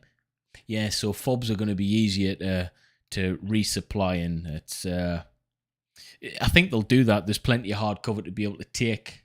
There's plenty of military areas that are owned by Ukraine that they could take over in a heartbeat. And I think they'll already be dug in. You are right in that respect. It's going to be an easier place to resupply. We have seen a massive falling in the G4 chain for Russia, though. Logistically speaking, they haven't improved since World War II. In fact, they're as bad now as they ever were. You're also saying Putin is a hypocrite, wanting to unite the countries, then kills civvies and destroys the country. Mate, I know you're on the same wavelength as me, Luke.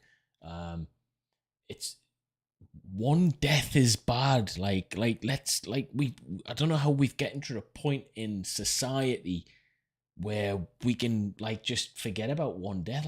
One death, one murder is enough. It's enough. Let's not talk about look what happened here in the village in the Fastiv district, Kyiv region. Fired upon private homes, killing at least 5 people. 3 of them were children, man. How can you sleep at night as a political leader knowing that kids and children and people are dying as a result of your actions? There's no political decision powerful enough for fucking kids to die. I'm swearing, I don't care. There's no political situation ever justified for innocent kids to die in their own home. It's disgusting beyond belief. And them kids, I'm not a religious person, but if there is anything after this, they deserve the best. They deserve the best of heaven, man. I've got a 1-year-old daughter, man, and it's just it's just despicable. It's despicable, you know. Getting all emotional on here, troops. Zypher Death, thank you for your thank you for your super chat. You're saying, well, US didn't like Russian occupation in Cuba and expect Russia, rather Putin, to accept NATO expansion right on their borders, like India don't like Chinese in Sri Lanka, Maldives, or Bangladesh. Right on. Well, United States didn't like Russia occupation in Cuba. Expect Russia to accept NATO expansion. Yeah, but I get what you're saying, but there's a difference between a country, a communist regime, taking over a country, and then NATO being accepted, people being accepted into the club, so to speak. NATO is a force for good, fundamentally. You can talk about its right and its wrongs all day long, but it's different. NATO expansion is different than a single country expanding into a country. That's different. That's occupation. NATO doesn't occupy a country. NATO allows a country to join. It's a club in simple terms. It's like me inviting you guys to be members on my channel. It's not an occupation, it's a membership, isn't it? So I get what you're saying, but I don't fully agree with it. Original Human, I got to go now, brother. Stay safe, much love. Take it easy, troops. Troops, go follow Original Human's channel. Smash that subscribe button at his channel. He's got better content than me. I love his channel. I'm his biggest fan. Johnny's videos, Russia threatening to drop the ISS on USA or Europe. Twitter blew up about this. Really? Let me look this up. I need to look at this. Really?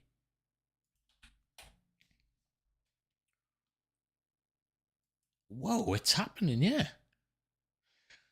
Roscommerce Director, if you block cooperation with us, who will save the ISS from an uncontrolled deorbit and fall into the United States or Europe? There is also the option of dropping a 500-ton structure to India on China. Do you want to threaten them with such a prospect? This is getting crazy, guys.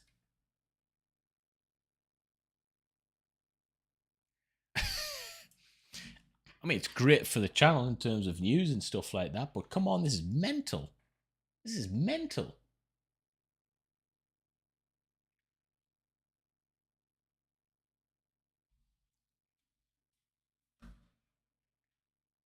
Hey, hang on. Is Original Human wanting to speak on the phone? Hang on. Where's he? Where you calling me from, Original Human? Let's see if I can get you FaceTime me, yeah? Luke, where you calling me from? Where's he calling me from? Here we go. Calling Original Human. Hello,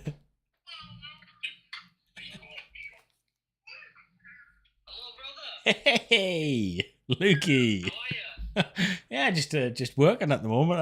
How about yourself? Well, I don't know how good my signal's going to be. And I got kids screaming in the background. What's up, everyone? Thought I'd give you a little 5-second take, right? Let's go. Here's Luke's 5-second take. The thing is, there was that fantastic video that Johnny something on YouTube put out, and he talked about the paper that Putin wrote saying how much he loves Ukraine and he wants them to be part of the, I don't know, like they're like his brothers, right? They're right there. But then he turns around and he's bombing them, right? And he's killing civvies. And like you said, one civ is more. That's enough, man. So even if he takes Ukraine now, no one's gonna like him. That's exactly what we were talking about that earlier, and it was like, well, you know, let's just say he fulfills what he wants, and he's like, oh, I'm happy with that, done. But the consequences of that are going to be so much, like, far greater than what he could ever imagine. Even if he loses this, there's no coming back for him. So no, exactly. His support is absolutely tanked. He's literally slapped himself in the face from all of this stuff. It's been absolutely horrific. PR for him. I think it's been shambolic. I think he was thinking in his head, this is just going to be like Crimea, but it's just hasn't had the same. It's way worse. Yeah. And it's constantly escalating as well, which is getting even. I've been saying on, because I've done a few little updates now on YouTube as well about the whole Ukraine-Russia situation, and I've been talking about everybody now in the West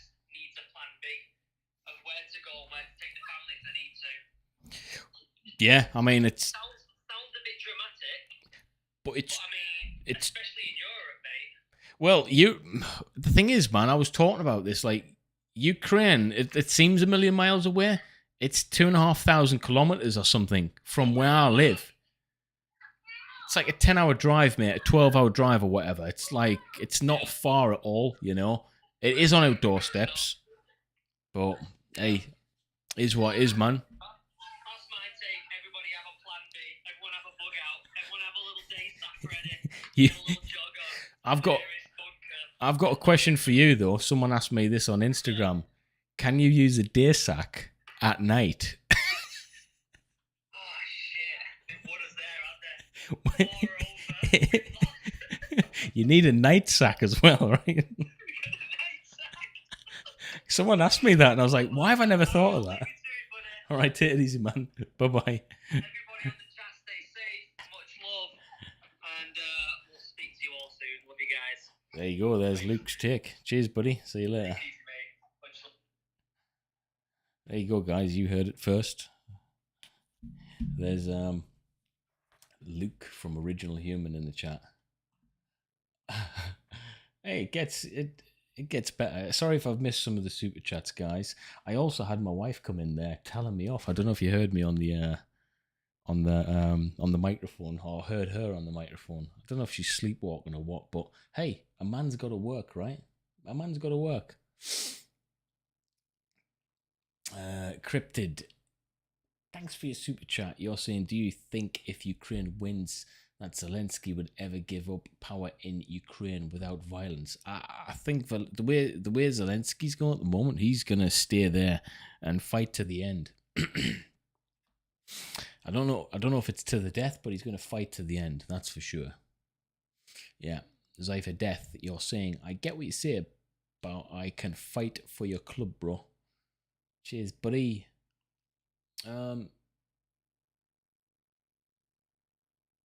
What else have we got? All right, I think we're pretty much caught up. Troops. Wow, it's 1:20. We've been on here since 10:30. I'm gonna read some of the non stuff. Right, what we got here?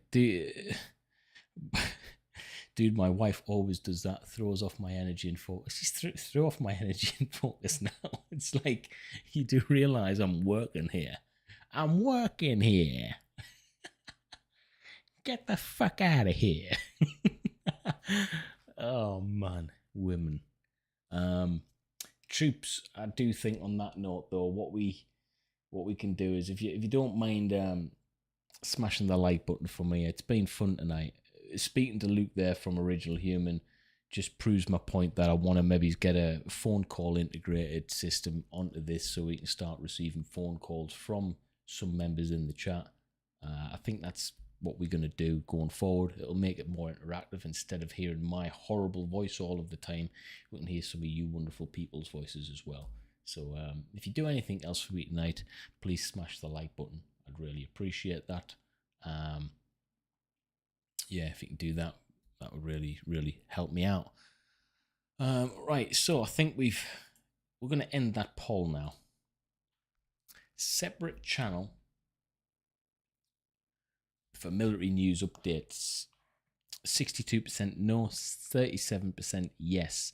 So, out of 2.3k votes, we'll not separate the channel for now unless there's a need for it.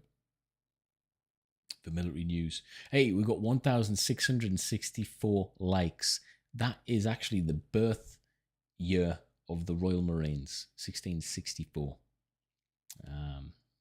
28th of October, 1664. I've got the tattoo on my arm.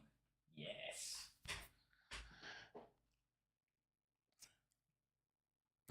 Right, guys. I forget what I was going to say now. Hey, troops, thanks again for joining us on the streams. The hours fly over on these because they're so fun. All right, I really, really love doing this. I think we should, you know, the thing is I don't want to make someone like Luke a feature on the channel. I would like to do something with him. So we are in it together, because I think he can offer so much and I can offer so much. It's something joint that we deserve more than just a feature. We deserve to do something together, because at the end of the day, we're both from the same cloth. We've both got similar ideas, and I think we could offer something pretty good together.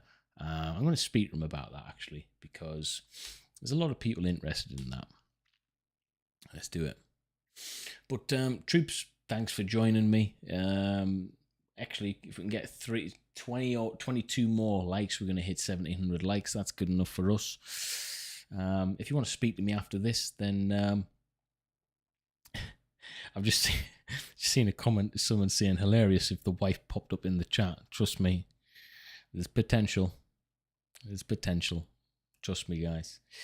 But 11 more likes, troops, then we hit the 1,700. Come on, let's get it there. Let's get it there. Come on, come on, come on. 11 more, 6 more. Let's go. We've got it in us. Come on, let's get it up there before we go. 3 more, then we can call it a day. Come on, come on, come on, come on, come on. One more, one more, one more. Come on. Hey, we've got it. Troops, that's good enough for me.